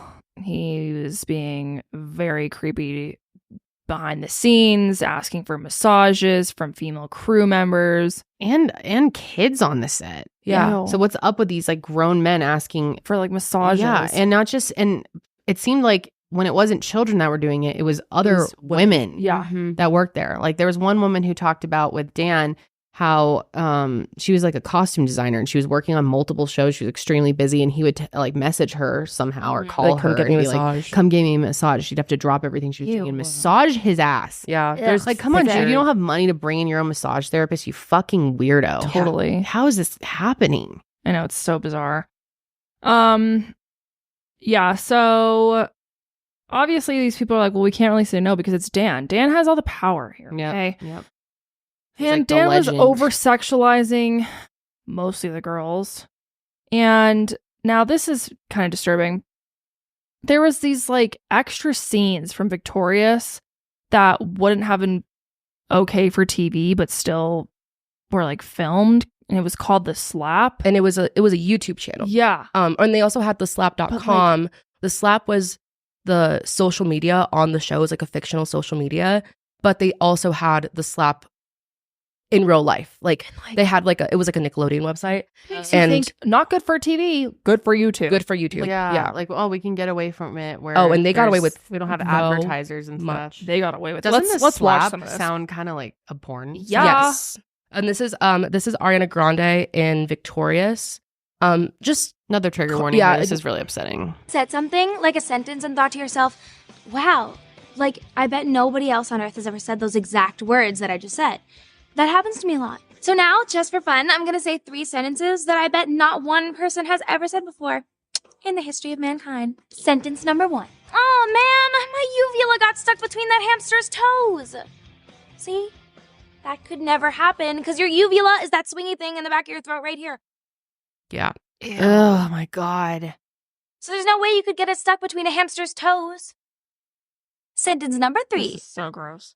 I'm soaking wet! Quick! Somebody bring me the ocean! No one would ever say that. Why?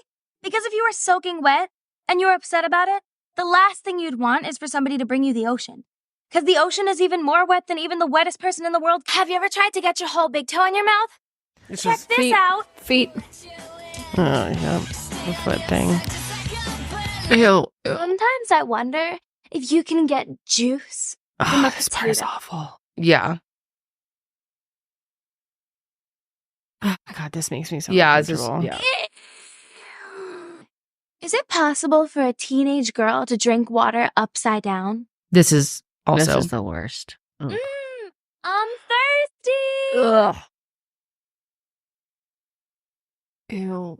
Why Adults was are this directing and filming this? Yeah. There's literally adults behind the camera like, yeah, okay, lean back, open your mouth. This has been me. Give up the juice. Yes, give up the juice. And Dan would also like go behind the scenes of the shows and just film fucking being a weirdo and just like, I don't know what he was doing with this footage, but we have a little bit of that. We could watch that too. Oh yeah, this is Miranda Cosgrove. Like, look at the way she's like, look at her face. I could go on and on about all the wonderful qualities about Miranda, but I know time permits, and I will consolidate it to just this one thing. In all the years, G-Made page wants to know. Yeah. Yeah, if you could fill a pool with me, get out of here. Oh, and who's that's Philip- Jason Handy, right? No, that was Oh, sorry. No, I'm getting confused. that was a brother Yes, in the show. he actually was a really good guy. Okay, that makes no Right. sense. Miranda, what? I didn't ask the question. Oh, sorry. Well, I heard. I was thinking this whole time. Okay, the question is, if you wanted me to hit you with a bottle of something, what would it be? Pineapple juice? Okay, here comes. People. Oh, here's some people that you might know. Oh, well, look who we have. It's run-through time. We have Victoria Justice right there. And then we have someone giving me the cold shoulder, as always, Liz ignoring me. Oh, look who it is. The evil. What's going on down here? What are you doing? What's that about? What sort of, is this a pre-run through truck? Now, right now, people at home on YouTube are going, why is he streaming? Oh, it's Liz Gillies. I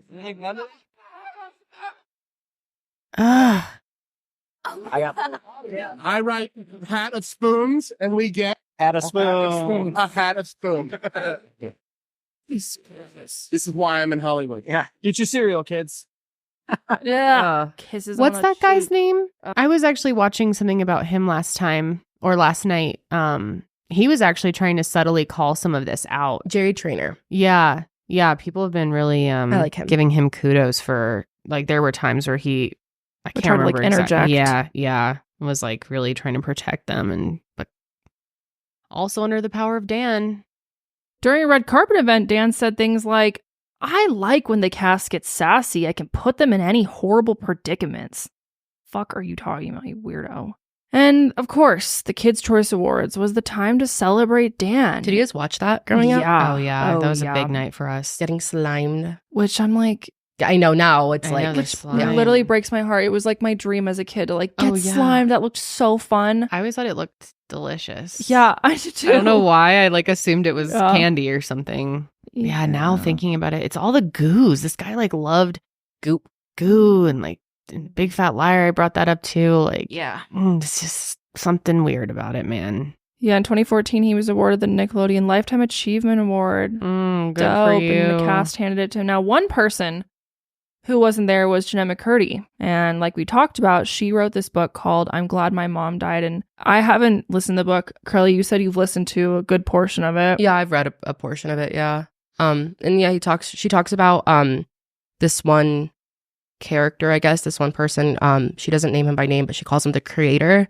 She just describes like how he had like these two sides to him. Like sometimes he was really, really great and really, really like overly nice and whatever, and then the other side you didn't want to catch him on that other side. People think it was Dan, and yeah, people think it was Dan. It's pretty obvious. Yeah, because she called the character the creator, and obviously Dan is a creator of all these shows. Yeah, right?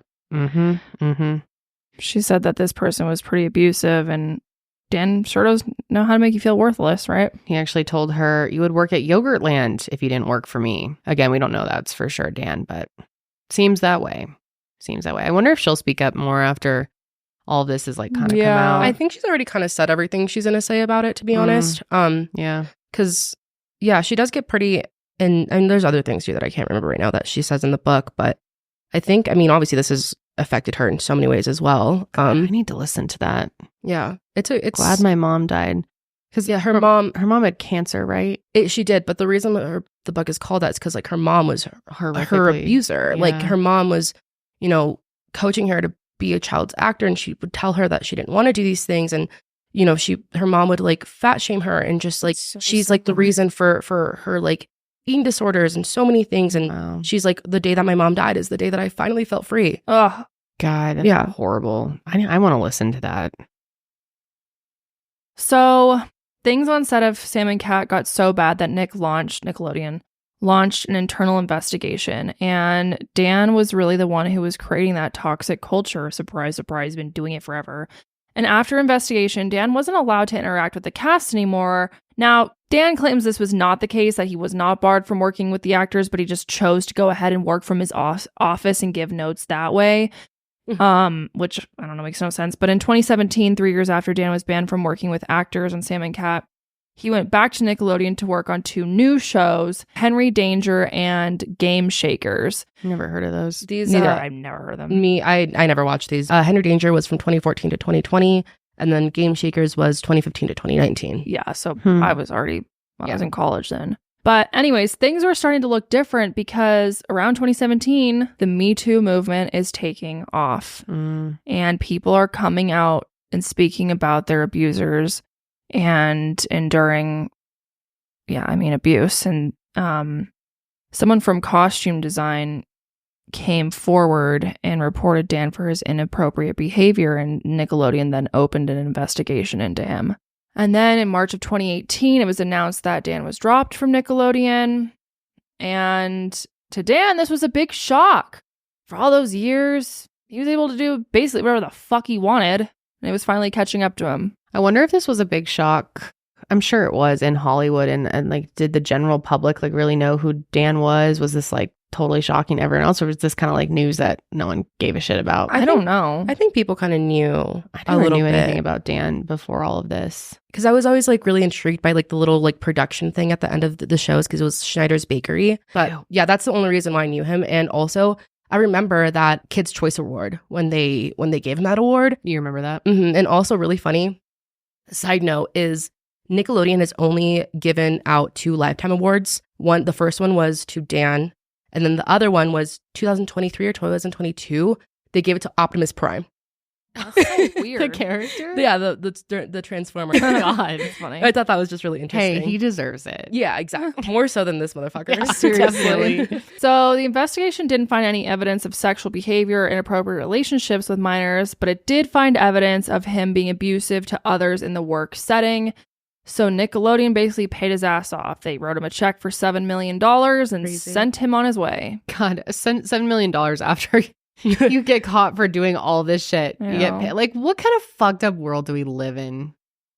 It was interesting to me how so much of this was focused on Dan. And I think, and maybe that's because he's never really been held accountable. So that's why it really needed to be aimed at him. But God, I mean, he was like the least of it compared to these other two, as far as we know, as far as what's been reported. Mm-hmm. But God, I feel like more people are talking about Dan than Brian Peck and Jason Handy. Yeah. Also, their last names fucking I know. Peck and Handy. Oh my God. Red flag. Ugh. Way to live up to your name. Seriously. People say that things got way better, though, when they went back to work and Dan was not there. Oh, shocker. In 2021, Dan told the New York Times that he was ready to make a comeback in children's TV, which I, as far as I'm aware, that's not happening. And after this comes out, I don't think that's going to happen. Hell no, he is done. I think you're done. So take your $7 million and shut the fuck up. Yeah. And stay away from children. Now, Alexa Nichols, who is from Zoe 101, talks about how she was having a very difficult time and couldn't show up to set without crying, and a lot of her self-worth was deeply damaged. She's spoken at lengths about all of this stuff. Yeah, and we talked about her with the whole Jonah Hill thing. That's right. And that's right. And everything. That's where I first became aware of her. And she actually posted a video recently where she reacted to the to the interview with Dan and Tebow. Yeah, she has a whole kind of like a movement campaign called Eat Predators, and then she has a podcast as well. She's very active on social media. I follow her. Yeah, she's been very brave talking about all of this stuff, and she just I think had maybe her first baby or her second baby, and then still like taking the time to do all of this. I just saw a TikTok where she was out at the out by the Nickelodeon studios protesting, and she's been very vocal. Apparently, this is also disturbing that it was very common for the teens to be like just wasted on set. Yeah, what on earth? Apparently they were just like constantly drunk on set. Now, in Jeanette's book, she claims that Dan was pressuring the cast to drink and pitting the cast of iCarly against Victorious. So let's watch a little clip of that. Fucking old weirdo. I want to say something to tell him to stop, but I'm so scared of offending him. Come on, take a sip. No thanks. Come on. I've never had alcohol before, and I'm only 18. Couldn't I get in trouble? The Victorious kids get drunk together all the time. The iCarly kids are so wholesome. We need to give you guys a little edge. Dude, they've got to like open an investigation into him. I mean, it has to be him, right? I mean, you would think. Here's a video of actually Ariana and Victoria seemingly drunk when they were filming extras for The Slap. And that's a way to get them to do inappropriate shit. Yeah. Get them drunk. Yeah. Oh, yeah. And you can kind of tell. Like, I mean, obviously there's no way to like really, know for sure if they were drunk or not. But just, I mean, watch the way they're acting.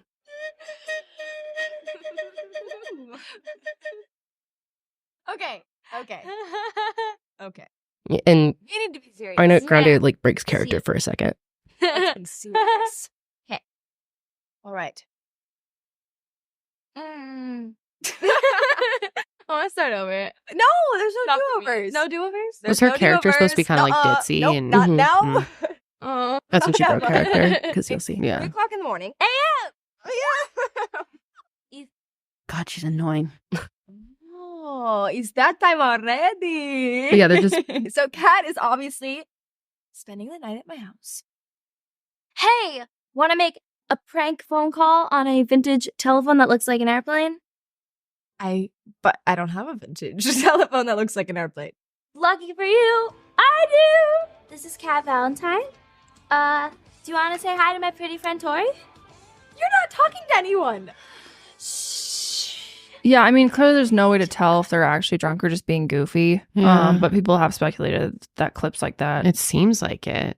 So at the very end of the doc, they put a quote from Dan saying, "Everything that happened on the shows I ran was carefully scrutinized by dozens of involved adults. All stories, dialogue, costumes, and makeup were fully approved by the network executives on 2 coasts. A standards and practices group read and ultimately approved every script, and programming executives reviewed and approved all episodes. In addition, every day on every set, there was always parents and caregivers and their friends watching us rehearse and film." Nickelodeon has stated, quote, that it investigates all formal complaints as part of our commitment to fostering a safe and professional workplace. We have adopted numerous safeguards over the years to help ensure we are living up to our own high standards and the expectations of our audience. Okay. And not that I'm defending Dan in any way, because the dude's a fucking nut. Mm-hmm. But I'm quite sure, like I said, he wasn't the only one to approve this. No, of course not. So it's like, it just makes Nickelodeon look that much worse. It wasn't just one bad apple. No. There was like a bunch of corrupt idiots who were approving all this disgusting shit for kids. For years and years and years. Yep. Yeah, it's I feel like there was not enough emphasis again on that element of things, like where else the fault lies. Yeah. Yep. Okay. So the last stuff we have to talk about here isn't from the documentary. Interview. Yep. This just happened. March 19th, Dan did an interview with Boogie. Okay, so he played Tebow on iCarly. I'm not familiar with this. Tebow was he worked at the smoothie shop or something on iCarly, and he was a taco on a stick guy. He had like things on sticks. That was like his biggest like character trait. Very, very shortly after this whole docuseries comes out, they do this interview. And I know there's a lot of like mixed opinions on this. Some people think he was like softballing him questions. Some people think he went pretty hard on him. I think it was kind of lame, honestly. I do too. The whole thing is 19 minutes long. I mean, you can look it up on YouTube. I just cut it down so we could watch a few minutes of it and some of the highlights. Yeah, let's check it out. What is Dan watching over the past 2 nights? He's so nasty looking. Watching over the past 2 nights was very difficult. Me facing my past behaviors, some of which are embarrassing and that I regret. And I definitely owe some people a pretty strong apology. Yeah, no shit. Let's talk about the massages. Okay. Watching the content yesterday, it was disturbing. It was wrong. It was wrong that I ever put anybody in that position. It was the wrong thing to do. I'd never do it today. I'm embarrassed that I did it then. I apologize to anybody that I ever put in that situation. And even additionally, I apologize to the people who were walking around Video Village or wherever they happened, because there were lots of people there who witnessed it who also may have felt uncomfortable. So I owe them an apology as well. Yeah. No writer should ever feel uncomfortable in any writer's room, ever, period, the end, no excuses. Most TV writers, comedy writers have been in writers' rooms, and they are aware that a lot of times there are inappropriate jokes made and inappropriate topics come up. But the fact that I participated in that, especially when I was leading the room, it embarrasses me. I shouldn't have done it. And I can tell you why it hurts really bad for me. I remember very clearly my early experiences, my first experiences in the entertainment business. I was green. I was scared. I was excited. It meant the world to me that I was getting those opportunities. And I went in and I got lucky because they were great. My first couple of experiences were fantastic. And the fact that I didn't pay that forward to every employee that walked through my door, it hurts my heart because I should have. And I wish I could go back and fix that. In the writer's room, there's no doubt that sometimes those jokes went beyond the pale and I said things that went too far or made practical jokes that went too far. And that was wrong. And that was because, I was an inexperienced producer. I was immature. Totally. Wouldn't happen today. But I'm just really sorry it happened. Being green is not an excuse. Look, I've had some employees that have worked for me for 10 years, some more than 20 years, who would work with me again. Just belittling everything. Not everybody. There's still a significant number that didn't have a great time working for me. So my batting average isn't nearly high enough in that area. And the way they wouldn't get the best of me is that I would let the pressure of doing 40 or even more episodes per year I would let that pressure get to me, which a good boss should never, ever do. Was there specific things that you were doing? Sure. I would snap at people sometimes. I would be snarky when I could have given them a nicer answer. I was so overworked. I had no choice not give people the time that they needed. Literally. I would be in too big a hurry to get on to the next thing I had to do. Sorry, I was sexist and racist because I was working a lot. Fuck. You poor soul. There were so many times I wanted to pick up a phone and call some of those people and say, I'm so sorry and let's talk about it. And I wish you'd had a better time and I wish I could have shown you a better experience. Yeah. Right? Some people think that some of those jokes are inappropriate for children. Some people think. Everyone fucking thinks. What? Like, the way he's... Don't you think he's, like, making such light of it? Oh, too? totally. I don't know who this taco stick guy is, but, like, what is going on here? Yeah, no, the whole interview, I was like, bro. This was too soon. He should not... He needs at least a week to reflect on what the fuck he did after watching that. He's like, oh, yeah, over the last 2 nights, I took a little look at it, and here's what I got to say. The fuck? What is this? I know. What is this? I know. It's bad. If you have a chance, watch the whole thing. Yeah. I don't even want to look at his nasty ass. Jokes that you're speaking of, that the show covered over the past 2 nights. Every one of those jokes was written for a kid audience because kids thought they were funny and only funny. Okay. Now we have some adults looking back at them 20 years later through their lens, and they're looking at them and they're saying, oh, I don't think that's appropriate for a kid show. Yeah. And you were an adult who viewed it through an adult lens at the time and thought it was a good idea. Yeah. Like, what? Sorry, I fucking hate him so much. I know. I have no problem with that. If that's how anyone feels, let's cut those jokes out of the show. Just like I would have done 20 years ago or 25 years ago. I cut it. I want my shows to be popular. I want everyone to like it. The more people who like the shows, the happier I am. So if there's anything in a show that needs to be cut because it's upsetting somebody, let's cut it. Seeing some of those on-air dares, seeing it now from where you are now in your life, what do you think of that? I think that some of the on-air dares went too far. I think they pushed the envelope too far. Not all of them, not most of them, but some did. Nickelodeon wanted to do their version of Fear Factor. At the time we were shooting All That, so I was tasked with doing these on-air dares with the All That cast. So we get with the writers and we come up with all these ideas, and it's hard to do because we don't have the budget of Fear Factor, and we can't put the kids in dangerous situations like the adults are put in. So it was hard to, to come up with. It was hard for us. We couldn't torture them. Come up with all these ideas of dares they could do. We would give them to the network, and they would say, tell us the ones that were okay. Right. Those are the ones we shot. Those are the ones that aired. At the time, I had no indication that any kid ever had a problem with them. But when I was watching the show over the past 2 nights, I now know that there were kids who did have problems with the on-air dares. And it breaks my heart. And I'm so sorry. I am so sorry to any kid who ever had to do a dare or anything that they didn't want to do or weren't comfortable doing. Sign up. Wait, hang on. You created the environment where they did not feel like they could come to you. And you know what? This is something I've been thinking about too. Why is there not something in place where there is a child liaison, a therapist, some type of representative for kids that is, it's 100% confidential. You can come to them. It's safe that no matter what you say, you are not going to be at risk of losing your job over, why is something like that not in place? Because it wouldn't be as easy to take advantage of. Yeah, I guess so. Yeah, I don't know. I mean, I agree there needs to be some type of system. Yeah. It's way overdue. Was brought up in the series and her emancipation and how you were involved in that. Can you talk to us about it a bit? Sure. Amanda was between the ages of 16 and 17, and she wanted to get emancipated from her parents, which was a fairly common thing with successful young Daddy actors, Dan swooped in at least and at the time. Yep. And she wanted that for herself. So she turned to her team. We supported her. She tried to get emancipated. It ended up not working out. She didn't. Well, since we're here, let's stay here for a moment. There was also an incident where she had ran away from home, if you would. Can you talk to us a little bit, just to clear the air of exactly what happened in that situation? Yes. One night, it was very late, well after midnight, 1 or 2 in the morning. Phone rang. I answered. It was Amanda. She was upset. She was in distress. She had had some conflict with her parents, I think her father, and she called me. I was immediately concerned about her safety. I called someone who I knew was fairly nearby. That person was able to go and pick her up. Then I knew she was safe. I felt better. She ended up being taken to the police. I definitely at times didn't give people the best of me. I didn't show enough patience. I could be cocky and definitely overambitious. And sometimes just straight up rude and obnoxious. And I am so sorry that I ever was.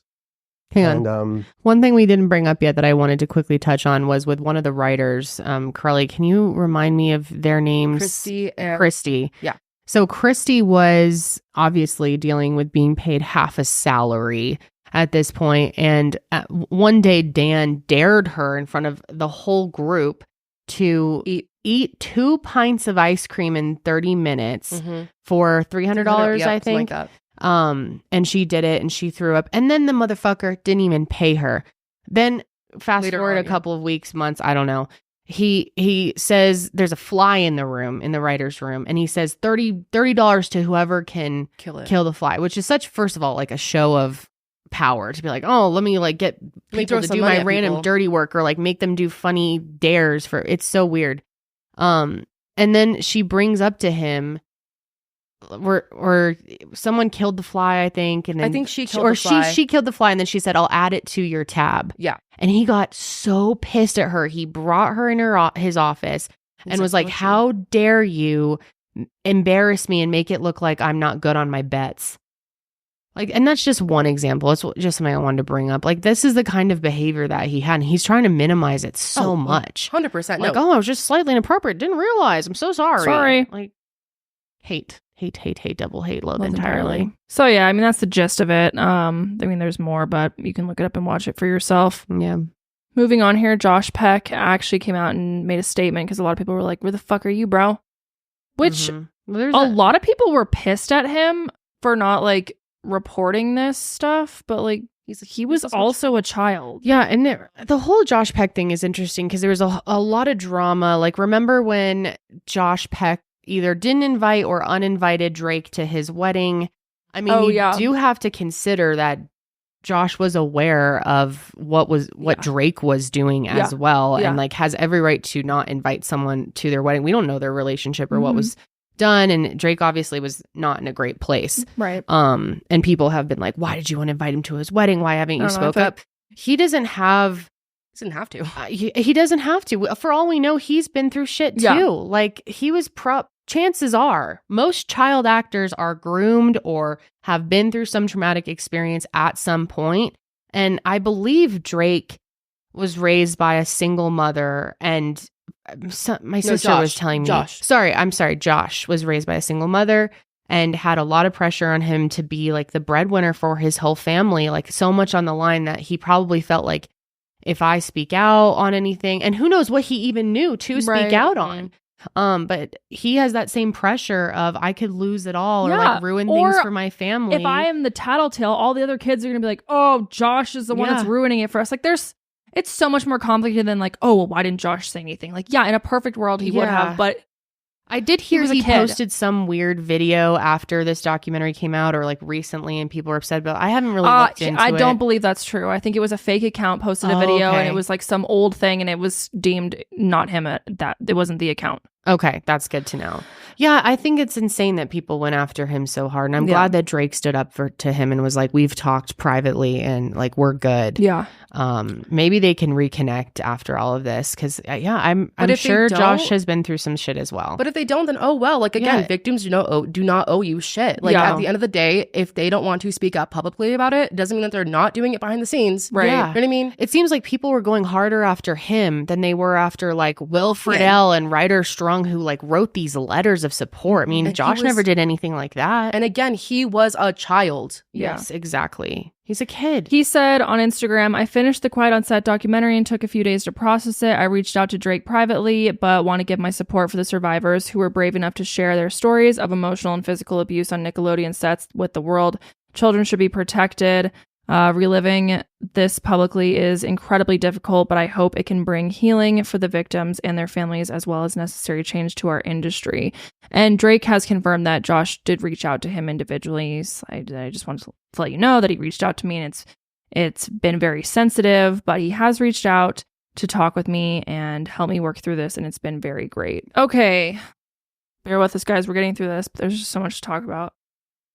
So now let's talk real quick about some people who starred in Ned's Declassified School Survival Guide between 2004 and 2007. Yes. Okay, I love this show too. Yeah, I liked it. I thought it was very entertaining. I vaguely remember watching it, maybe a couple episodes here and there. I definitely remember the premise of it. Devin Werkheiser, Lindsay Shaw, and Daniel Curtis Lee. Again, they were all stars. They run a podcast together called Ned's Declassified Podcast Survival Guide, and they went on TikTok Live and talked about the docuseries and made fun of the allegations and were joking about the victims. Let's go ahead and watch a clip of that. Their podcast is called what? Ned's Declassified Podcast Survival Guide. my Give it up. Seriously, like, and the same thing with like the Boy Meets Pod. Like, well, I get why they do hate. it. I get why Like- they do it because it's like recognizable to all the people who knew. Like, And what I'm are they sure going to some, call it? Like hardcore fans want to, yeah. It's Always fine. Sunny has a podcast too called like the The Office people have the podcast called like The Office Girls or something. Yeah, well, they like go. It's about the show. It's I think theirs is kind they of go like they like break down the episode. It's like a behind the scenes look at the episode. It's kind of different, but this is I don't know what these are. I don't know because there's also there's a bunch of like show Waverly Place. Wizards of Waverly Place. There's a podcast I think they have. I think you're right. Yeah, That was a Disney Channel show. Because what's her name? Christy That Carlson was Selena Romano. Gomez. She has a She has a Does she have a- network called Podco or something, and they have a bunch of shows like podcasts. Yeah. This is produced by Podco. Oh, great. Ned's Declassified Podcast Survival Guide. Oh, okay. There you go. Wizards of Waverly Pod. Full House Rewind. Interesting. Okay. Anyway. Coming. Yeah, I told you. Daniel, we told you never to speak about that. That's Ned. Yeah. Get back in your hole, Daniel, and give me your holes. Sorry, Oh we my shouldn't joke God. about this. We really shouldn't. Why are we doing this? Because this is about us. Yeah, Listen, why our are you set doing was this? not like that. He says our set was And no, it's fucking awful. The Drake Bell shit is that's crazy to hear. I that is fucked, man. And that never came out, which is really wild. Really wild. I'll tell you who was talking about it. Well, you can tell it hit him right away. I shouldn't have said Yeah, that. it's like, oh, whoops. Let me do a little damage control. Oh, so y'all were in on it. People are like commenting. And Well, I'm not talking about this anymore. No. Not talking about this anymore. No. Guys, we can't joke like this. Jesus. Guys, we're sometimes humor helps us move through things, you know? 100%. Not when Not it literally the way just you're doing happened. it. Yeah, what? And it's not your humor Yeah. to This isn't your story to make up. humor out of. shut up. You're Okay. not going through anything.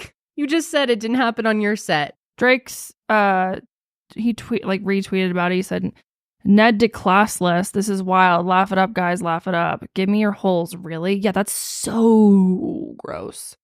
Yuck. Devin apologized. He said, I was being an idiot today. No way around it. I feel horrible that my dumbass was even speaking about this without seeing it.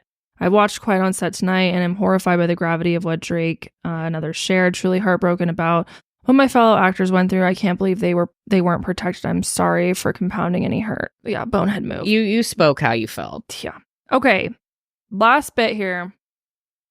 Very recently, there have been a handful of people that have been on Nickelodeon and have come forward about their experience. One of them in particular is this guy named Michael Bauer. He has a podcast and he came forward talking about his experience working on the set of Salute Your Shorts. Salute Your Shorts. Which sound... Oh, it's an older show. Aired on Nickelodeon from 91 to 92. But Salute Your Shorts. Yeah. What is that? It's giving like... Yeah. I think I know exactly what you're saying. Yeah. Oh, I get it now. You get it? Yep. Okay. So anyways, in his podcast, he discusses an incident where he and an executive had a strange interaction in a hotel room. Let's watch this. He doesn't name this person specifically, but it's not Dan, but it's just showing like it's so much more people than just Dan, Brian, and fucking whatever his name is. A whole slew of them. Yeah. But at least a dozen. Talk about Nickelodeon.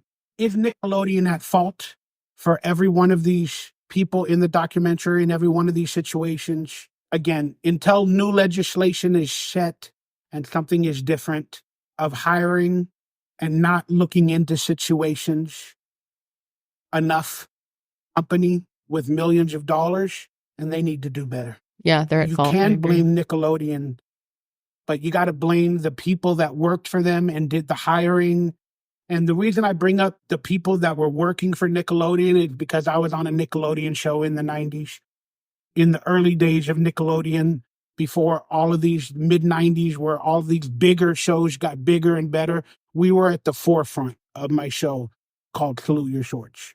I do remember when we did the first 6 episodes of our show, we had some Nickelodeon executives show up. They were in charge of development and products. And I'm not going to give any names because these people, or this one person in particular, is not alleged to have any misbehavior. But after watching this documentary, learning about the procedures at Nickelodeon with all of these hirings, it made me rethink a lot of these stories and this person that I dealt with. And again, I'm not going to give any names because in my opinion, at least with me, nothing happened. But it was scary moments.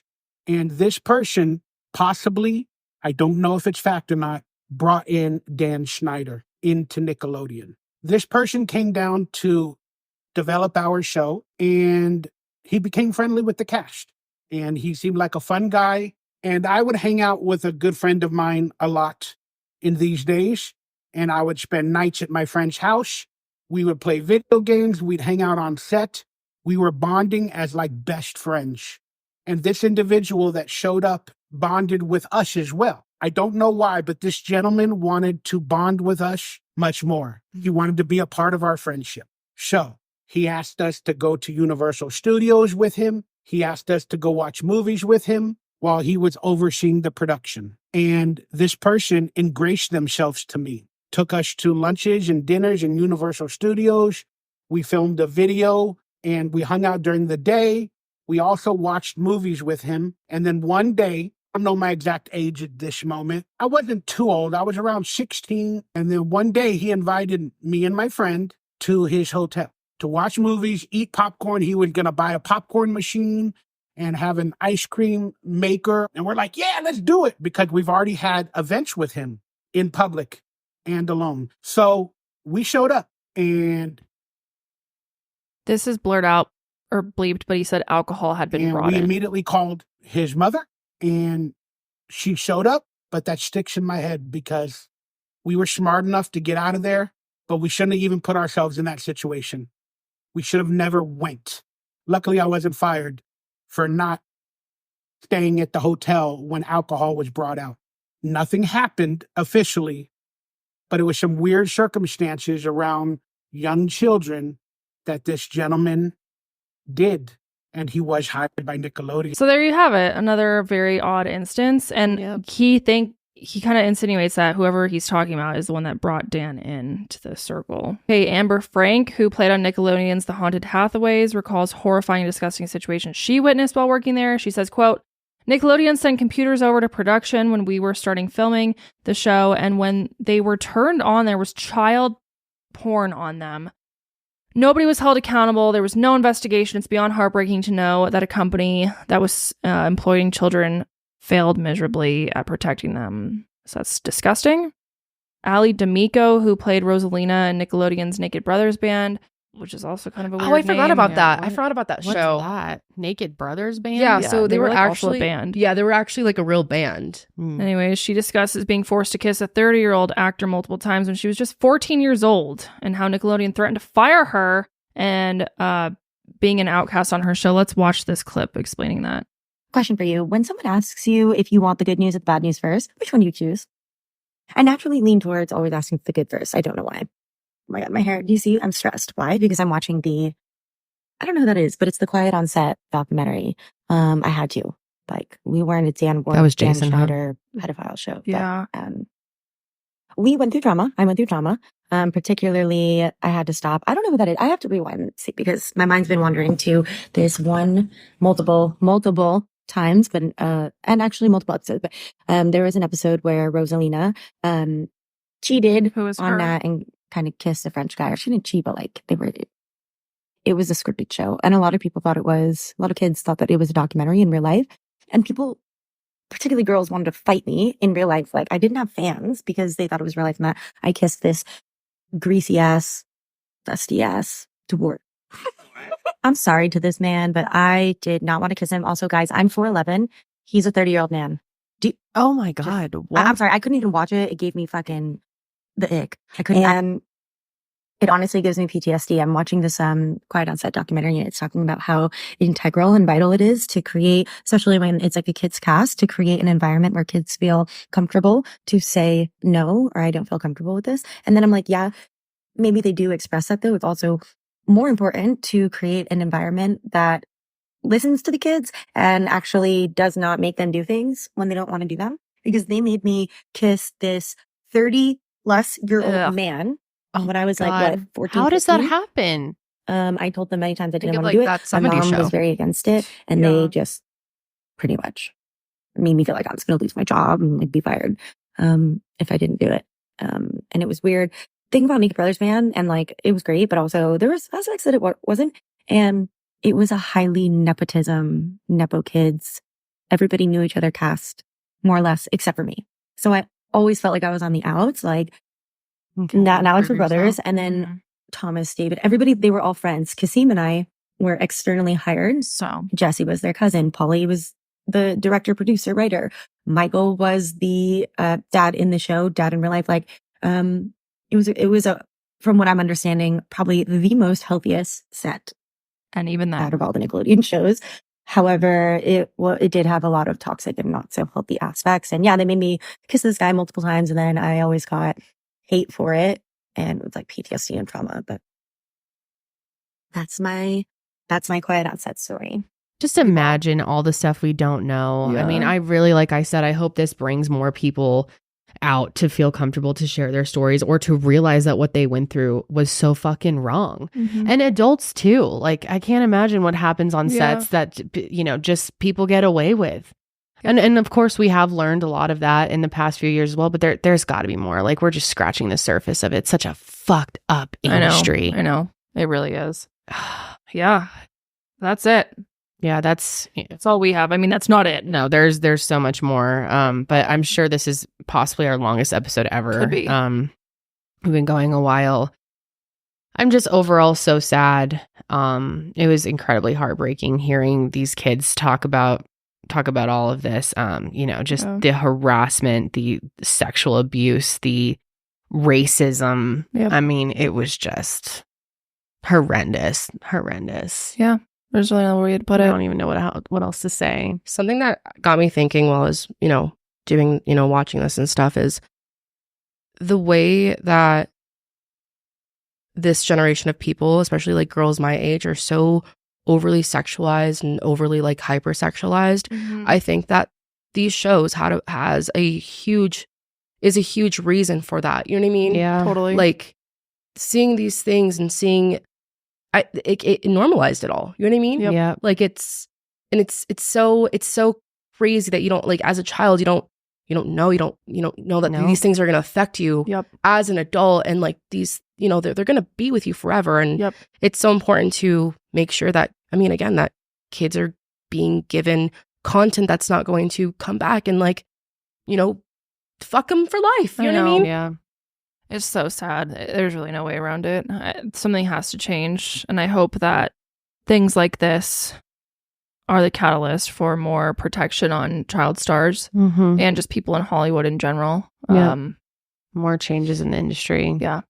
And it's like, I think it's not just like kind of what she was saying. It's not just about creating an environment where kids feel like they can come to you if they feel unsafe or uncomfortable doing something, but creating an environment where they shouldn't have to feel that way in the first place. I mean, so many of these things are just obviously going to make a child uncomfortable. And like maybe some of them could be argued that it's like on a personal basis, whether or not you'd be uncomfortable with it. But there are so many things that are just like hands down, what the hell is this? There's no like question of, was that okay or not? Yeah. Like, that was not okay. There should be, like I said, someone to go to, but also someone whose job it is to make sure that they're not presented to do uncomfortable things in the first place. Like someone who makes judgment calls on all writing decisions, all filming, It sounds like there are. According to Dan. Then who the fuck are these people? I don't believe that. They're getting paid big bucks. No, I do believe that there's people other than Dan that are writing this off and saying, okay, it looks good. But it shouldn't be people that work for Nickelodeon. It should be like an outside unbiased group with no ties to them. Like they're purely there, like some type of agency where it's like deploys people. You are legally obligated as a network to hire some type of third party. Yes, that's what I'm trying to say. Yeah. That's it though. Oh, I feel exhausted. Your thoughts if you've watched it. Let us know what you think. Mentally, it's like so fucking draining to hear, but it's so sad. God. Drake's story just tore me up, and his dad. Yeah. Just so awful, man. It is. Well, that is all we have to say on that as of right now. We'll keep you guys updated if any updates come out, or, you know, I definitely want to hear from all of you on your thoughts on this as well. We obviously didn't have time to get into any other topics today, so any other things that are going on that we do want to talk about, we will talk about next week. One thing we did want to mention, though, real quick, is going back to the Kate Middleton story that we've been talking about. I'm sure pretty much all of you know that it has now come out. She came forward and shared that she has cancer. Which is so sad. And it's like, it all makes sense too. And this is why when we were recording, we brought up how something serious probably is going on. And even if it's not, she has every right to just take time away from the public, and how toxic, you know, the tabloids are, and just how devastating it is to these families. I mean, for her to be diagnosed with cancer so young and have these young children, it is so unbelievably sad. And, you know, that's why we didn't really get into a lot of the conspiracies. I know there was all these comments are like, you didn't say this, you didn't get into the rumors about this and that. It's like, because they're rumors, okay?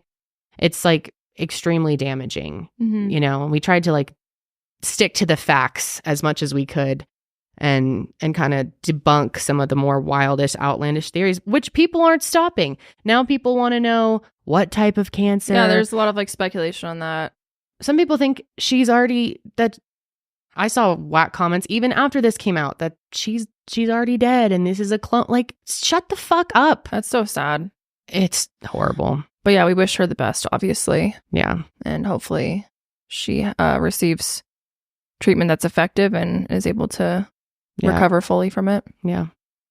But that's going to be it this week, guys. Thanks for sticking around. What a tough episode. Here. Yeah. Thank you. I appreciate it. Hopefully next week will be a little more lighthearted, a little more fun. I'm going to need it. Me too. I've just been like sad since this came out. It is like very so sad. Upsetting watching it. And then, I don't know. Yeah. Dealing with some sad things in my personal life too. And I could use some laughs next week for sure.